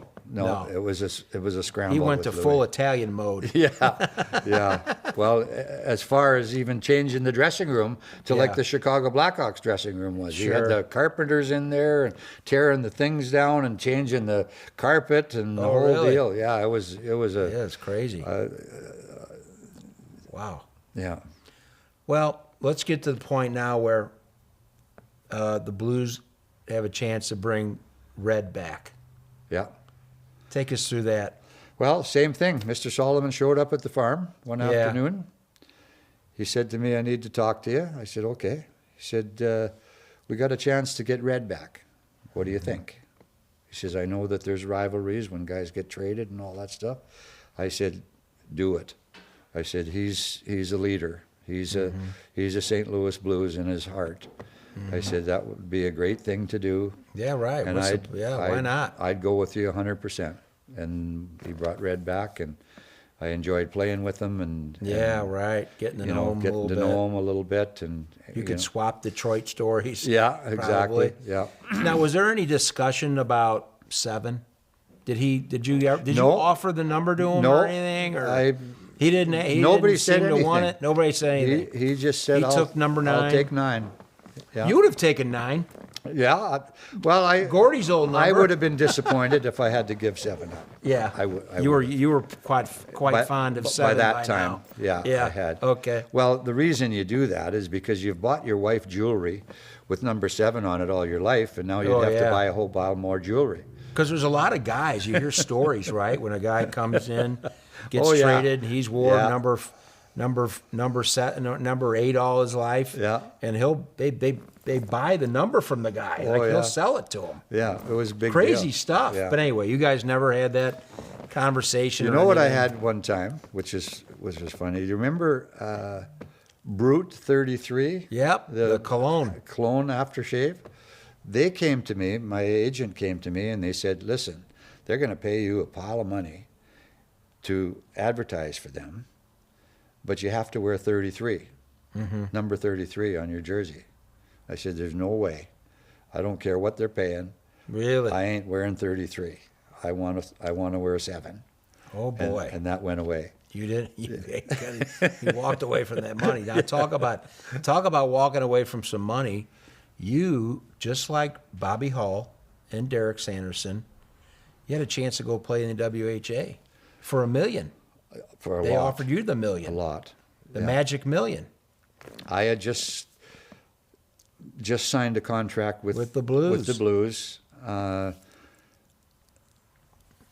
The possibility was there. Right. The money was there. Oh yeah. And I said to myself, I've made a commitment to this team. They've made a commitment to me. I said, it's not the right thing to do to just leave for money. Right.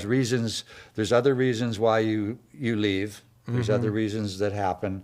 Usually it's to do with family stuff or problems with coaches and different things like that. Yeah. But I never wanted to be somebody that wouldn't stand up for his word. And I had signed the contract with the Blues, so that was it. I never thought about it Do again. you know what team you would have played for? I think it was Cincinnati. Stingers. Yeah, Cincinnati. Mike was the Liu guy played for them. That drafted me. Yeah, I'll be darned. Yeah. Cincinnati. And I Stingers. mean, it was tough. We weren't making a lot of money at the time. No, you guys. You know? A lot of you guys had summer jobs. Yeah, I had to work in the Different summer. things. Yeah, exactly. Everybody go back home and work on the farm or whatever. Right. A lot of the guys. And even when you retire, you don't retire with a whole stack of stuff. Yeah, you didn't have like a pension like No. they do today. The pensions in Canadian funds. Oh, it is? Yeah. Oh, boy. Canadian money's 30% less than American. But now they're paying these guys American. Well, in 1984, Players. it changed. But you're part of the Players Association, aren't you? Yeah, but I played before You '84. were grandfathered out. Grandfathered out. Yeah. What they've done is they've put a plan together with the Players Association and with the league, Yeah. and they've put an extra package together called the gift. Yeah. So everybody that played a certain amount of years, you got so much for every year that you played on top of your pension. Okay. Which has really helped out a lot of guys. Yeah. Because a lot of us retired with basically nothing. Right. Hold that thought. We're going to be right back after these messages. We're going to get into the final days with the St. Louis Blues right after this.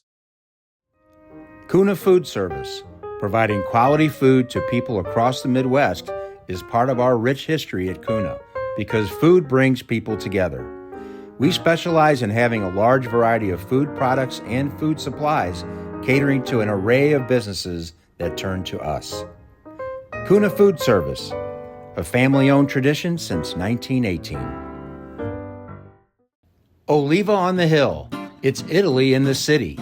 With exquisite old-world charm, this ideal setting is perfect for your next special event, wedding, just having lunch, or enjoying Wine Down Wednesday and the Antique Market. Check it out, olivaonthehill.com. Lordo's Diamonds, your family's jeweler for life. Family-owned and operated for over 70 years, specializing in engagement rings, fashion jewelry, gemstones, and in-house jewelry repair. Relaxed, friendly atmosphere, competitive pricing, and a selection second to none. Conveniently located just west of the Galleria on Clayton Road. Lordo's Diamonds, your family's jeweler for life. LordosDiamonds.com. Go Fresta for Fresta Limoncello. My handcrafted small batch citrus liqueur is perfect for sipping or pouring in a cocktail. All natural, gluten-free, Fresta Limoncello is sold at Schnucks, Dierberg's, Straub's, Total Wine, and local restaurants. Fresta Limoncello. Keep sipping, my friends. Welcome back to the Supper Club. I'm Joe Fresta, brought to you by Kuna Food Service. We're back again with Garry Unger. Your days in St. Louis are starting to wind down, and you know you're going to be moving on soon. Let's talk a little bit about, leaving and then going to Atlanta and what that whole scenario was like. Well, it was a difficult time for me because I'd mentioned the farm before. Yeah. And 1977, we had a party out at the farm, May 24th weekend. Yeah. Like I mentioned before, the guys were invited out there anytime if they wanted to come, but this was a planned party. My neighbor, Winston Brunges, was a hog farmer, and he would put a hog on the spit, and we'd have a big party for May 24th weekend. Sure. So all the Season guys, was over. Season was over. Yeah, all the guys Yep. would come out, and we'd have the motorcycles going and all the different things. Bobby, we had a group of guys on our team. Bobby Gassoff was one. Glenn Sather was another guy. Yep. Floyd Thompson. Yep. They were cowboys. Yeah. So when we had a day off, we'd be riding. We had a place out. His name was Cletus Hauling, I think.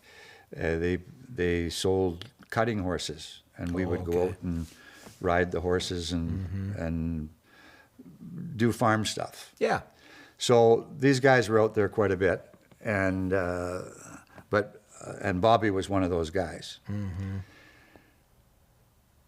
Never bothered with the motorcycles much.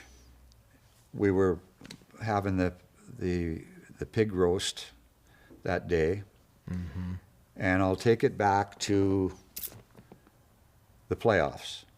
So we're in the playoffs that year. That year, 77. We're playing Minnesota.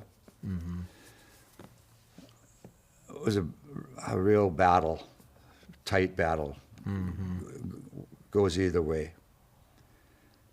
We go into Minnesota.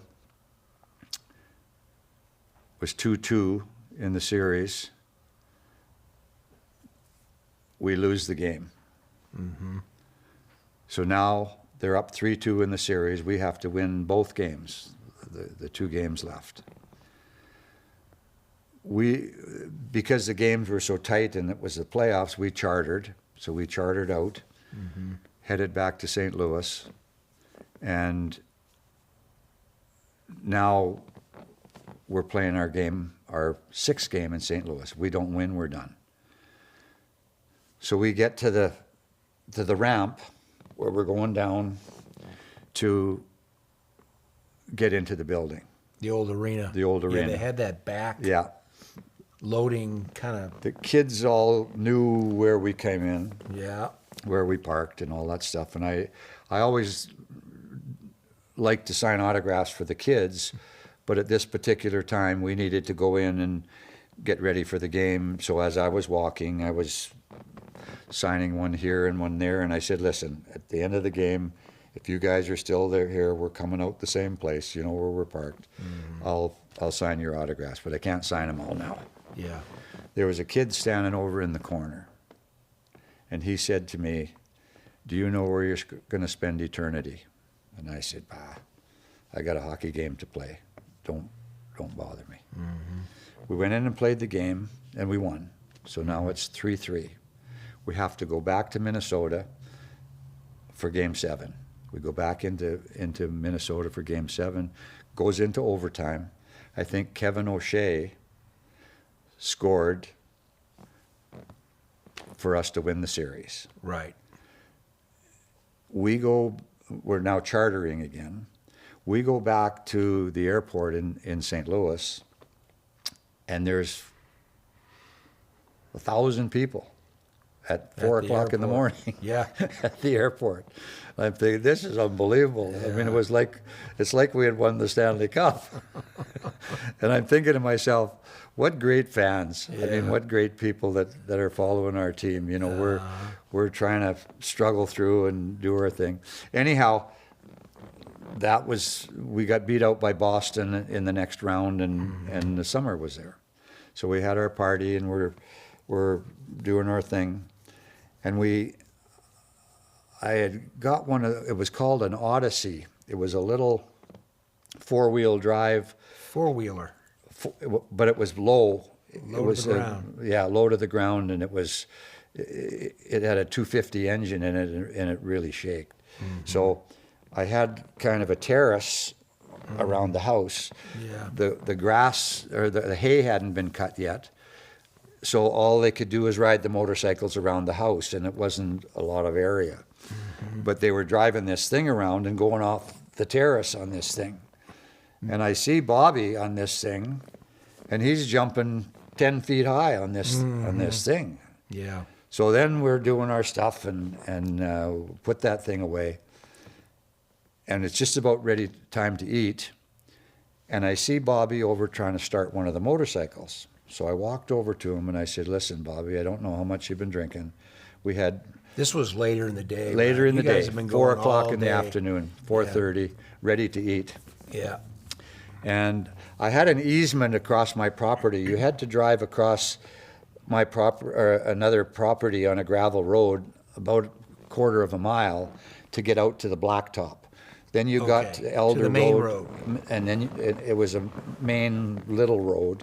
Then you went a little bit farther up the road, and you came to Old Highway 100. Okay. And that's Sure. a big road. Villa Ridge was the little town that was across 100, and then you turn around and come back. So Bobby's fiddling with this bike. I tell him not to bother with it because I didn't know how much they'd been drinking. And I'm thinking about him on riding this Odyssey thing. My agent was there with his 2 little boys, and they had 2 little motorcycles, and Bruce Affleck.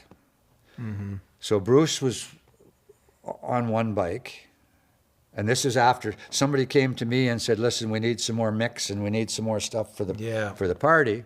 Or more ice or whatever. Yeah, whatever. And so I turned away from Bobby, and I guess these four guys rode up the end of the gravel road. They got to the end of the gravel road. The little guys stopped, and they said, listen, we're not allowed to go any farther. We don't have plates. We don't have helmets. We don't have These anything. were the agents' kids? Yeah. They knew. They were 10 and 11, the I think, rules. something like that. Yeah. Bruce was the only guy on a bike that had plates, and he was on a road bike. And Bobby said, we'll just drive up. We'll drive up to the end of the road here, and we'll turn around and come back. Well, you know the hills in Missouri. The party's going on, and all of a sudden I get this phone call. And there's times in your life when something happens like that it's in your spirit that something's wrong. Everybody, you just sense it. You sense Something's it. up. Yeah, something's not right. Unless something's happened in Canada with my parents or something like that, because everybody I knew was at this party. All the guys were there. Everybody was there. How many people you think were there? 30, 40? Oh, probably 50, 60. 50, yeah. Probably. Wives, girlfriends, everybody, kids, friends. So we're trying to get this thing organized, and I get this phone call. And it's this Missouri State Troopers. And the guy says, do you know Bobby Gassoff? And my heart just sunk. And I said, all I could say was, is he okay? Mm-hmm. Is he okay? Mm-hmm. And Bobby Plager came along, and he saw that I was a mess. And he grabbed the phone and found out what was going on. I couldn't even talk to the guy. And Bobby had gone up with the kids. They were coming back. They were on one of these hills, and all I can get from the kids is that Bobby was on the wrong side of the road when he came up the hill. Over the Probably hill. going pretty fast, so he thought he had to take it wide. I don't know what he was thinking. Maybe take it wide to No, make it was the turn. straight. Oh, it was a straight. straight hill, just Okay. a hill. When he got to the top, Okay. there was a car there. It wasn't a turn. No. Okay. There was no turn and Okay. nothing. Yeah. And he had hit this car, and it was Head on. head on. Oh yeah. Well, Diane was there. She was pregnant with Bobby young Jr. Bobby. Yeah. Yep. And I mean, it was chaos. Yeah. And right away, that kid's face came to me. Do you know where you're going to spend eternity? Yeah. I mean, here we were 24 years old, 25 years old. Bobby was the toughest guy that ever played with in the NHL. It could have been me just as easy as him. It could have been any of us. We were indestructible on the ice. Nothing's going to scare us on the ice. Yeah, you guys were 10 foot tall. Yeah. Yeah. And all of a sudden, he was gone. Yeah. And I didn't know Just where he like went. that. I didn't know where he went, and I thought, I don't know where I'm going to spend eternity. You know, and you guys were really young. You still hadn't maybe not experienced a lot of death, close None. to you or in your family. None for me. Yeah. But anyhow, it was kind of a trigger for me, or a defining moment for me, to say there must be a little bit more to life than maybe just playing hockey. Mm-hmm. Maybe there's something else. Mm-hmm. And we got through that. It was tough. And as I was dealing with this spiritual side of it, I'm looking at my life and I'm saying, I got this 200-acre farm, and I got 10 motorcycles and cars and Jeeps and cars and beautiful wife and kids. 3 daughters. Right. I'm not unhappy. Right. But there's something missing in my life. I don't know what it's missing. And I stayed like that for a year. And then I'm looking at, you always look at your life on the sports side of it. And you're saying, okay, I'm probably only going to play a few more years. Do I have a chance to win a Stanley Cup? What is everybody talking about? Why do we play the game? I guess it's to win the championship, to bring that Stanley Cup to St. Louis. Yeah. And I'm thinking, you know, what we talked about before, our draft choices aren't making it. Bernie and those guys had just come up, and we didn't know how good they were, and they turned out to be amazing. And as I look back, had it been a hockey decision, I wouldn't have left. But I had this other thing going on in my spirit about there's something missing. And I thought maybe I need to go to a team that's already built and has a chance to win a Stanley Cup. Right. So I ended up, and I was kind of butting heads with Was it Emil Francis? Emil Francis. At the time? Yeah. He was the He was he the coach, coach. or GM? Or was he both? He was coach and I was GM. thinking that's probably We were kind of butting heads a little bit. there, yeah. And it was disruptive. The team was kind of in. It was a combination of us, you know, a couple, 2, 3 Yeah. things. Yeah. And Yeah. again, there's two ways to look at it. Had I have stayed, it would have been wonderful. I love St. Louis. Probably would have played out the rest of your career. I probably would have lived here forever. Yeah. I left. I played in Atlanta. I played in L.A. I played with Gretzky. I went overseas and played in Scotland and England. I've been coaching all over the place, and hockey has taken me in a lot of different places. Even though St. Louis is one of my favorite places, I would have never experienced any of that stuff. But when I got to Atlanta, there was a couple of Christian guys on the team, and I'd known them from before. Paul Henderson was one of the guys. Oh, John yeah. Pronovo was another guy. John Pronovo was a 50-goal scorer. And I'd been to some parties even with them there. And all of a sudden these guys were different. They had a great marriage. They were and Seemed to have it together. yeah. And hockey. Yeah. And even though we didn't have it wasn't a terrible thing, it was like hockey was more important than my marriage. Right. You know, I'll sleep in the afternoon, you look after the girls. They had it Things the other way around. Right, yeah. Yeah. So I wasn't the best father that I possibly could be at that time. So I thought, I need a change, I need a Stanley Cup, I need a chance to go to a Stanley Cup. I go there, and they got these Christian guys. So the guys all came to me and said, listen, we got a little bit of a divide on our team here. They had a bunch of talent there. Yeah. The one guy that was in this group that was telling me that these Christian guys were strange had the record for drinking 55 beers after a game. There's the disparity. And I said, don't you think that's strange? Wow. So anyhow, and Bev wasn't with me. Yeah. She was pregnant with our second daughter. Oh, yeah. And she couldn't travel because she was having miscarriages. Yeah. So Bobby Mack asked me to come and live with him.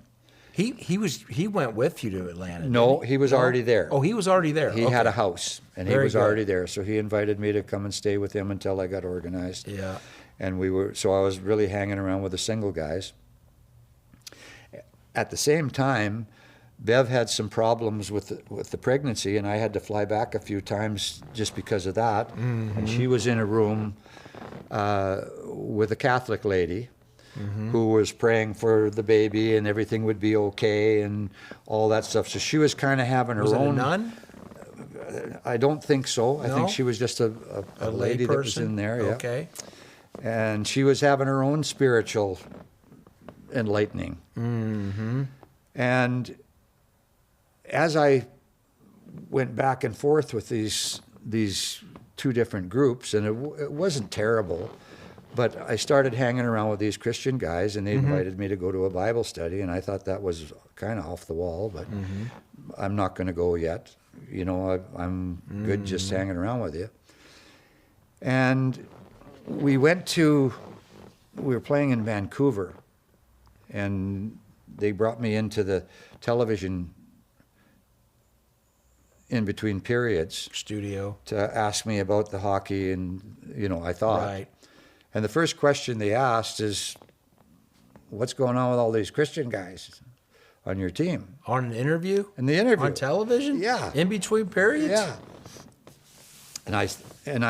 So I was brought up in a Christian home, and I thought that was for my sister because she was in a wheelchair, and I thought that was for, Right. non-athlete guys. A man couldn't be a Christian guy because Okay, yeah. whatever, you have your different ideas. But I was still brought up in a Christian home, and I was proud of that with my parents, and I know my parents are watching this thing. Yeah. And I said, "Hey, we don't have any problems. In fact, I'm one of the Christian guys. That's how I want to live my life." Anyhow, Yeah. Long story short, at the end of the season, there was a conference, a Christian Athletes Convention in Phoenix, Arizona, and these guys were going. And one of the guys that was going was Eddie Kia, the guy Wow. I was traded for. That's right. So Eddie was a strong Christian guy. So I'm looking at my marriage now, and I'm thinking, we got to do something because I'm not the father I need to be, and we're not as tight as we need to be. We need to do something. So I ended up asking Bev. And she went with you. She went with me. I couldn't go by myself. It was something that we had to do together. Yeah. So Darcy Rhoda was Did the playing other with fellows us. bring their wives too? Yeah. Okay. Yeah. It was football guys and other sports guys. Oh, really? Yeah, there was a bunch of guys. There was mostly football guys. There was a lot of football guys. And I remember going with Darcy, and we sat down the night before, and they had this book of what the conference was going to be. It was a 3-day conference in Phoenix at a beautiful hotel. And the deal was that you only had to go to one meeting. After you went to the meeting, if you decide that's not what you wanted to listen to, then you could spend the next 3 days at the hotel, go to the pool, and do your own thing. So we looked at all this stuff, and I'm looking at it, and it's started at 7 o'clock in the morning with breakfast at the pool, and then 9 o'clock was the first meeting, and 10 o'clock, and 12 o'clock, and lunch, another meeting, and a meeting, and a meeting. And we said, we can't go to all these meetings. It's an We got the agenda pool. all through the day. Yeah, it's. I couldn't spend that long in school without looking out the window, trying to say, I got to get out of here. So we decided that we'd get up in the morning, have breakfast, and go to the first meeting. The first one. And then go to the pool. So we go to the meeting, and there's a guy speaking. His name is Gary Smalley, and he was a marriage counselor. And he was speaking about camping with your family and how that was kind of bringing you closer to nature. And he was backing everybody up. And, I was expecting to go in there and everybody was going to tell me I was going to hell because I rode a motorcycle, or I wore a leather jacket or heathen. Or was a hockey guy. Yeah. So all of a sudden, there was nobody else in this room but me and this guy. And Was this after the meeting? No, during the meeting. Oh, I'm in the meeting, and he's talking, Okay. and it's like he's pointing Oh, right I at see. me. He's not doing that, but his Just- words were Right. Coming to to me about how you treat your wife and how you treat your children and what kind of a father you need to be, and all those things that I was struggling with. Anyhow, long story short, we never missed a meeting. I mean, it was amazing. The guys that I was hooked up with at that time was 2 guys from the Seattle Seahawks, Jim Zorn and Oh, Steve wow. Largent. Yeah. Jim was the Zorn, quarterback. left-handed quarterback. Yeah, and Steve Largent was and then there was all these other huge football guys walking around carrying their Bible with their wives, and and then we had separate things with the guys, and the girls had their separate deal, and back and forth, and we had some meetings about Breakout groups. breakout groups, and then they had a single meeting with each other, and you wrote stuff down about your wife, and she wrote stuff down about you. And when they brought us both back together, they looked at my paper and they said, "How do you live with this guy?" Her list was really long, wasn't it? Yeah. Yeah. My list. Anyway. I was Go ahead. under the scale on sympathy Oh, okay. because probably because of my sister, because I don't want any sympathy myself, Right. because I don't deserve it. So Yeah. I would just think that everybody else, fix it. Right. Don't worry about it. Yeah. And Deal with it. You can't Good. do that with a family. No. Anyhow, we both, at that particular point, I realized that I wasn't looking for a Stanley Cup. I was looking for a personal relationship with Jesus Christ Right. that changed my life. And my marriage was healed, and Became better. And yeah, You guys became. we had to work on it. There's no closer. doubt about it. But the hockey became secondary. How many years were you and Bev married prior to this episode with? This was in The 1980, so we were married in 74. Oh, okay. So it was just six years, somewhere like that. Yeah. Okay. Yeah. But things started to make sense, and all of a sudden I realized that having a personal relationship with Christ meant eternity with Him. What that kid was talking about when I went in to watch the hockey game in St. Louis.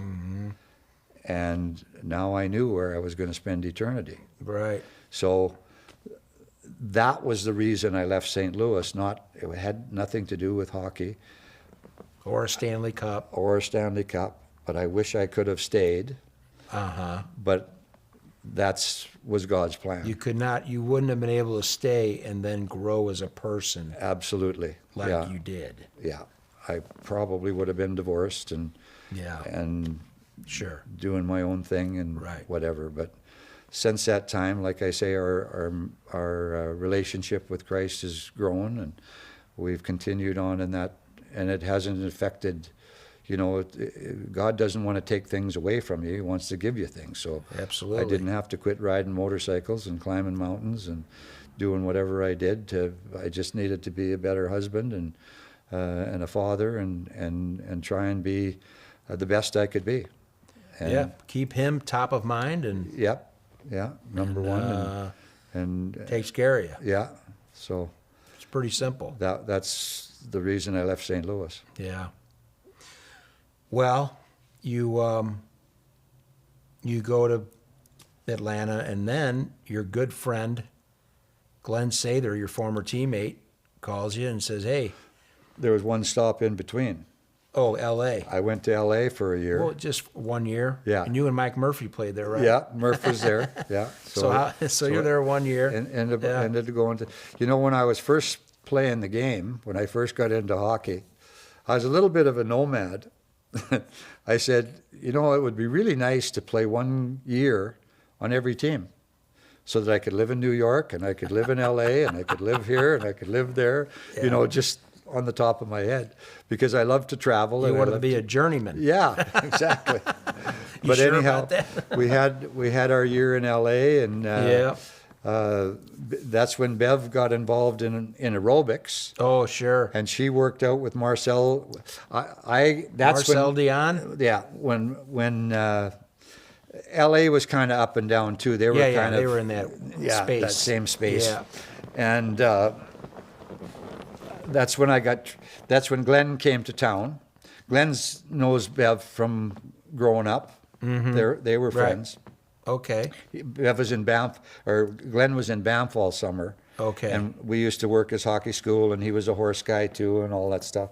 So we'd known Glenn for a long time. And he had a sister out there, and I had a couple of cars. He was in town for 2 or 3 days, so I gave him one of my cars to drive while he was there. He came back, and then we played the game, and he sat with Bev at the game. Ah, He wasn't allowed to talk to me Right. about hockey because it was off limits. Off Couldn't limits. do that. So Bev was your agent. So Bev's sitting with Glenn, and Glenn said to her, "Ask Garry if he wants to come home." I was born in Edmonton, Yep. so that's how I ended up going to Edmonton. Yep.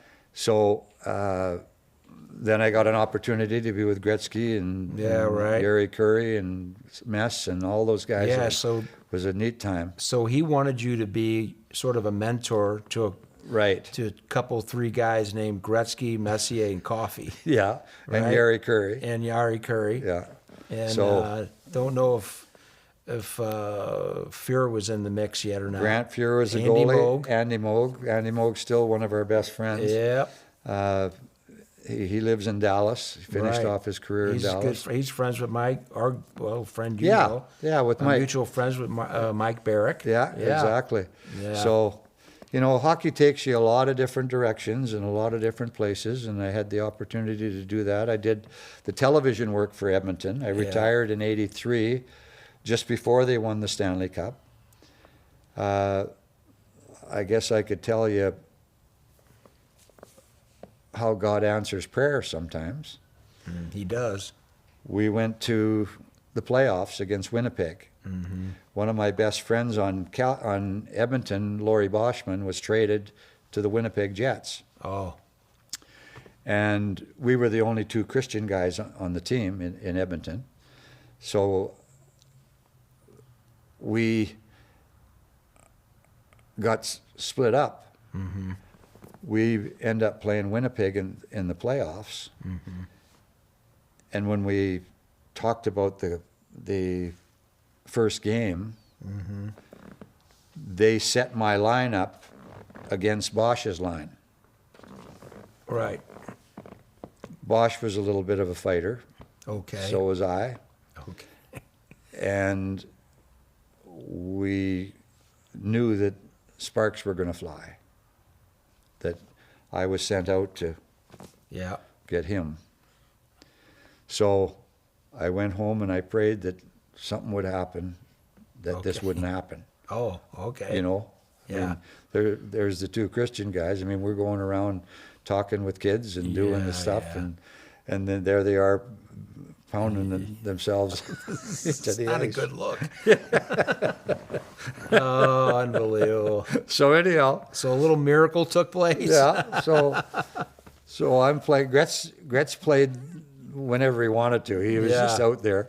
I was a centerman, so I was playing on the second line with Mark Messier was a winger at that time. He was a left winger, and Glennie Anderson was a right winger. Yeah, another good player. Well, they were great. Oh, yeah. Anyhow, the line mates would change. Yari would change. Semenko would change, and Gretzky would stay out there. So my two wingers would go out.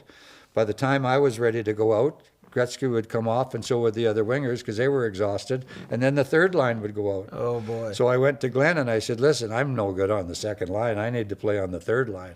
Because I can, at least Gretz has finished his first two lines. Yeah. I can get out on the ice. But anyhow, a brawl broke out down in the corner. Mm-hmm. For some reason, Gretz changed. I jumped on the ice, went down into the brawl, Right. and separated my shoulder. Oh, boy. And I knew that God had answered my prayer. I said I would have rather him separated Laurie's shoulder and let me play. God But works in mysterious ways. I didn't have to deal with it. And Yeah. that was the end of rest it. is the end of it. All about nothing. And we went all the way to the finals. We went to, that was the, I'm not sure what number it would have been, but Al Arbor was coaching the Islanders, and we went to the finals against the you Islanders. played in the Stanley Cup. And we got beat by the Islanders. And I remember Gretzky wrote in his book, if you read his book, Oh, yeah. about walking out of the Nassau And Coliseum. peeking into their locker room. Right. To see what they were And doing. they were out cold on the. Yeah, there on was the- no champagne popping and all this kind of stuff. That's exactly right. And he got a quick view of what it takes to win a Stanley Cup. They won it the next year. I want you to go back to another story about Wayne that you told me a long time ago. You were with the Blues, and you played an exhibition game against the Indianapolis Racers. Right. Yeah. of the Training camp. WHA. Yeah. And Wayne was on that team. He Yeah. was about, what, 16, 17 I think years he old? probably was 17 or 18. He wasn't very And old. he comes out on the ice, and you're thinking, man, he was a little bitty This guy. guy's going to get killed. He took the face-off with me at With the start you. of the game. Start of the game. Yeah, and I'm thinking, this guy's going to get killed. Little bit. He was 100 really little. 160 pounds. Yeah, Just soaking a wet. Skinny little guy. And I'm exactly what you said. He's not going to make it. Yeah. Through the game. Forget about a career. I think he had 6 points. Yeah, right. And they beat us. It was a close game, but they beat us. And I'm thinking, how can that happen? And the rest is history. Yeah, And then exactly. you become teammates with Yeah, him. he just had a knack of being where he needs to Yeah. be. And he had Yuri Curry. And which he had is- Semenko and Semenko was McSorley. protecting him, and Yeah. McSorley was protecting him. And yeah, I'm going to tell you another story about Wayne, and it took place at the dinner I had for you at Fleming Steakhouse when we Yeah. honored you with Darren Pang was the MC, and Wayne showed up unannounced. Yeah. No, we knew he was coming. We didn't Oh, tell- you did? We didn't tell anybody. I didn't know. We didn't tell I anybody. turned. Well, you never know. I turned over here. We're sitting at the table, and I turned over here, and here's Gretchen. There he is. Yeah. But anyway, you had walked away or something, and we were all sitting around afterwards. And he said to us, he said something about you. He said, Garry Unger is the nicest gentleman you'll ever meet in hockey. Well, that was pretty nice. That's of him. what he said about you. Yeah. Yeah. Well, we had And a I pretty. thought that was pretty We have a cool. pretty good friendship. He was a great kid. I saw him change. I saw him as a 21-year-old. Yeah. And not know the system, kind of, and change into a Gordie Howe. Yeah. With fans and all Oh, sorts yeah. of stuff. He was. And I think he learned from Gordie too, I like think he you did, too. because Gordie was his idol as Right. well, and they got to know each other because he was this phenom. And I Right. think they got to meet when he was really little. Yeah. And they kind of started this relationship. But Well, you know who I became really good friends with was his dad. oh, really? Yeah, yeah. No kidding. He would come around all Walter? the time. Walter was a great guy. I was doing my hockey academy in Banff, and we had a thing called the Challenge Cup, which was a big Canadian tournament in Sure. Vancouver. And Walter would come in, and I would come in with him, and we would go around and talk to the kids in the dressing room. And Walter would spend the week with me. And we got to be really good friends, and I just saw what a great man he was and why Wayne was the way he was, because he was a mentor, for sure. Well, we're all products of our environment, Yeah, right? exactly. Apple doesn't fall far from the tree, as they say. Yeah. And it's amazing. You watch Gordie, and I've seen him around St. Louis. I see him. I'd see him at restaurants, whatever, and just the way he is he's kind of a quiet guy, actually. Yeah, really. And and people that come up to him, and I think he loves St. Louis, by the way. Yeah. Because it's kind of a larger market and a hockey market where he can be and largely be left alone, Right. which is huge for him. Yeah. So Yeah. he probably learned from Gordie just like you did, Yeah. even though he's much younger than you. Right. But I want to turn the page back to the Blues and having your number retired. Do you think it'll happen? Do you want it to happen? Well, I would love to have it happen, and it's not an ego thing. It's, I think, more for your grandkids and for Absolutely. your family. And the fans. And for the fans and for what I did for the Blues. Red Berenson did a lot for the Blues. I did a lot. Brett Hull was amazing with the Blues. Oh, yeah. Bernie Federko, Yeah. Brian Sutter. There's a lot of great players that have come through here. Al McGinnis, Al McGinnis. Chris Pronger, who sat in that chair not too long ago. Yeah, all great guys. Yeah. You just, I think it's something that I earned, and it would be a great honor if that would happen. Absolutely. Yeah. I agree with you. And I think there could be a point made that you could actually you deserve to be in the Hockey Hall of Fame as well. Well, and that's there's so many good players that played Right. in the league, and I would never question whether it should be or it shouldn't be. I was just really fortunate that I played. Yeah. I loved the game. If that happened, that would be great, but it's kind of like the Ironman streak. I'm not going to lose any sleep over it. It's there, and the numbers are there, and everything else is there. But if it's not meant to be, it's not meant to be. Yeah. Well, I think you deserve it. I mean, I'm going to go over some. I'm going to go. First of all, if they wanted to do you in red, I mean, the Canadians have done Yeah. a scenario where they've hung the same number for two different guys and Right. have their own number. That could be done. Red actually wore the number 9 in more games as a Blue than he did in the number Did he 7. really? Yes, he did. No kidding. Yes, he did. Yep. So they could give him 9, or give you both Well, a 7. he definitely deserves it. Yeah. Red Oh, yeah, does. no question. Yeah. But they could do that.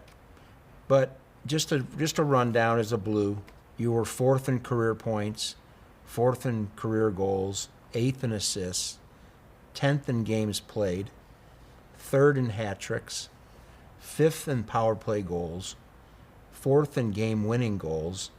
You had the Ironman streak, of course. You were team captain. Here's an interesting stat. Throughout the 1970s, which is your years as a St. Louis Blue, you were 12th all-time behind Bobby Orr. Really? Yes. See, I'm not much of a stats guy.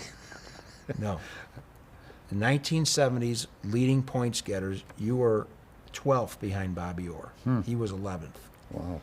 Now, 1970s goals all time, you were third Really? with 347 goals Wow. behind Phil Esposito and Guy Lafleur. So those are some pretty strong numbers. And if I'd like to anybody- meet that guy. Yeah, you were third in the 1970s. Like I said, I never ever really followed stats. I'll tell you a funny story. I mean, it's not funny. Everything's funny, I guess. Nowadays, it better be. At our If stage, you can't laugh at yourself, That's you can't- right. Oh, no. You might as well. You're done. you might as well hang it up. Yeah. I'm playing with Detroit. It's my year that I scored 42 goals. Yeah. The last weekend in the season, all 6 of the teams were something like 6 points apart. So at that particular time, if there was teams that were tied, it went on goals for to break the tie. Sure. So New York is playing Detroit. New York is playing us. I think Chicago was playing Boston.